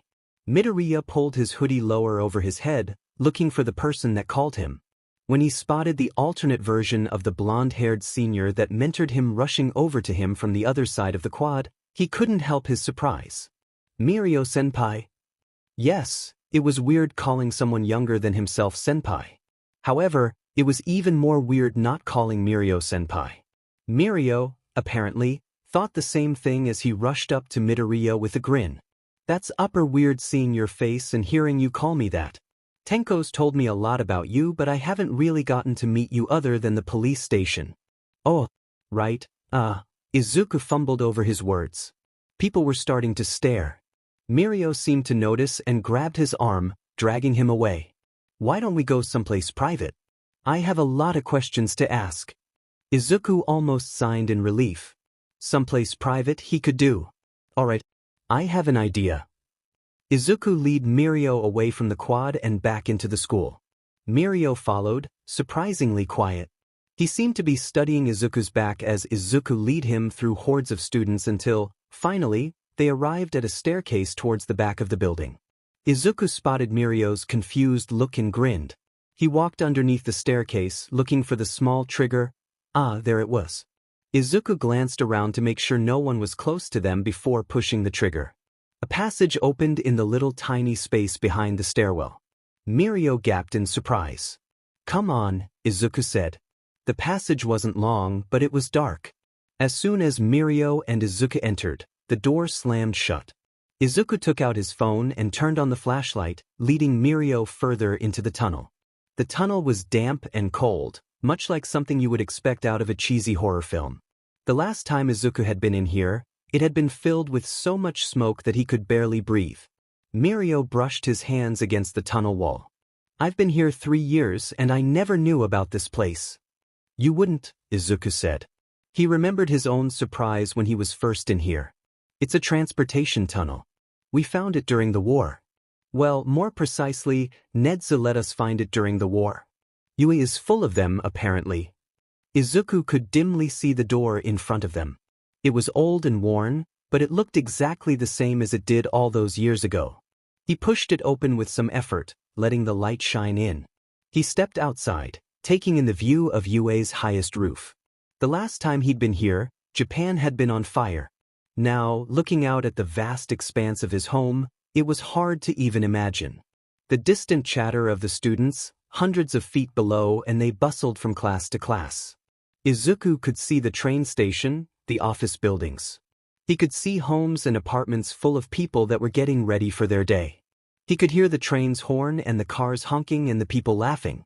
Izuku couldn't help but feel relieved. They would stop that future from happening. Japan didn't have to burn for them to win. Mirio stood beside him. He was looking at students that bustled around, the train that just left the station. He almost looked wistful. He shot Izuku a joking grin. We could have just gone to an empty office. Izuku laughed. This is cooler. And I figured, well, you should know. Just in case. Mirio stared at him for a second before a somber smile took over his features. Thank you. They settle on the edge, feet dangling from the side. Hundreds of feet below, a group of students entered the building, laughing and screaming. Izuku watched them with a smile, thinking of his time here at the UA. A lot had changed since then. So, Mirio said, swinging his legs. How'd you get one for all? Izuku blinked in surprise. He should have guessed that was what Mirio wanted to talk about. He wouldn't hesitate to admit that he had his own questions about it. How did one for all work with Mirio's quirk?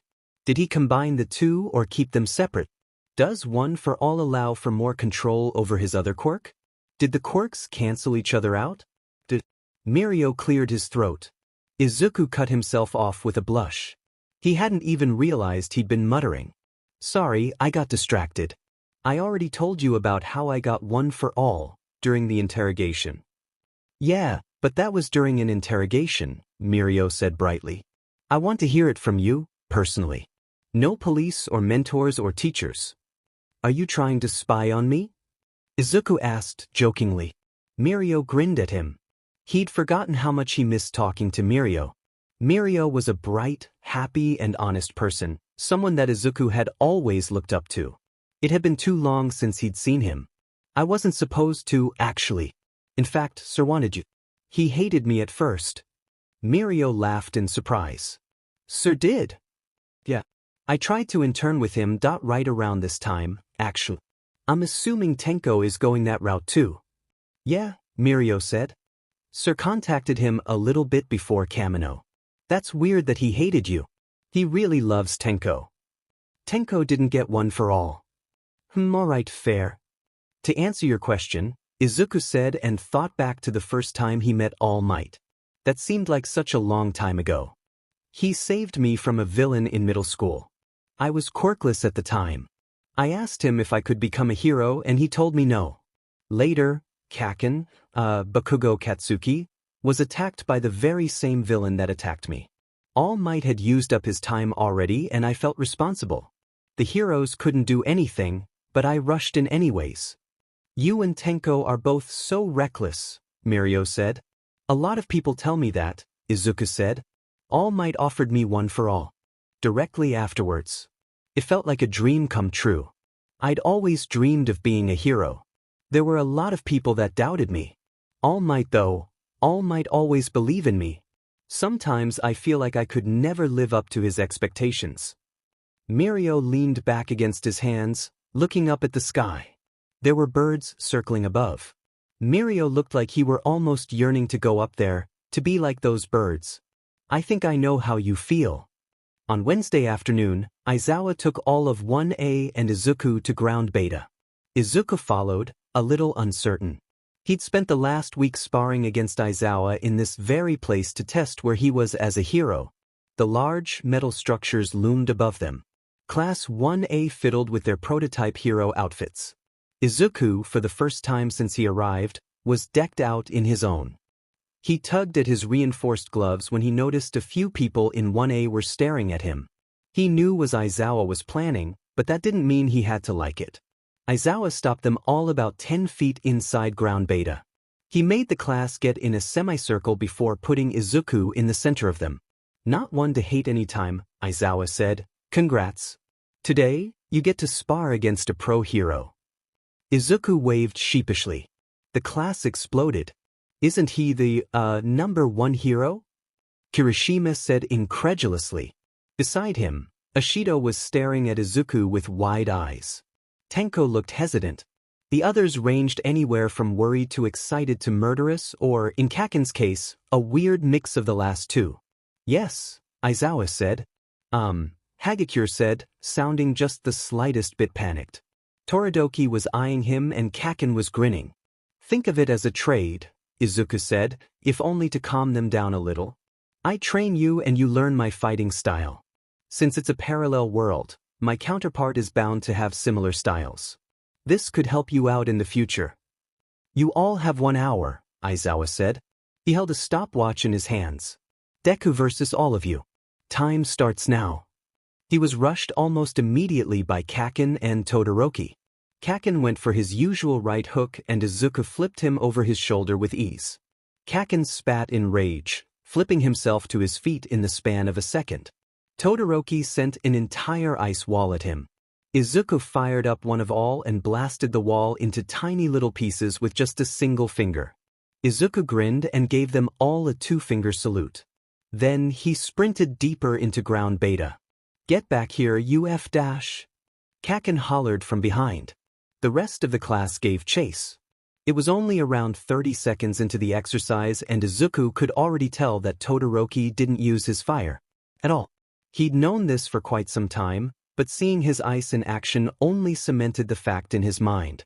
In fact, the Todoroki of this word reminded him of that kid he met his first year. The one that challenged him during their first sports festival. The one that was consumed by his hatred towards his father. It made him sad. Shudo has been one of his best friends for years now. He'd been with him for almost everything, from the hero killer in Hosu to the end in the July attacks. Izuku had watched him helped him change into the person that he was today. The hero that offered his everything, that helped people without question. The type of hero who used all his power. The type of hero that Shudo had promised his mom that he would be. Another wall of ice cut Izuku off. He could have easily jumped over it, but stopped and waited. Todoroki, ahead of the rest of the class, cut him off. He looked down at Izuku with stone-cold determination. "You can't go on forever not using your fire," Izuku called. Todoroki's eyes only became colder. He readied his fist for another ice attack. "What do you know?"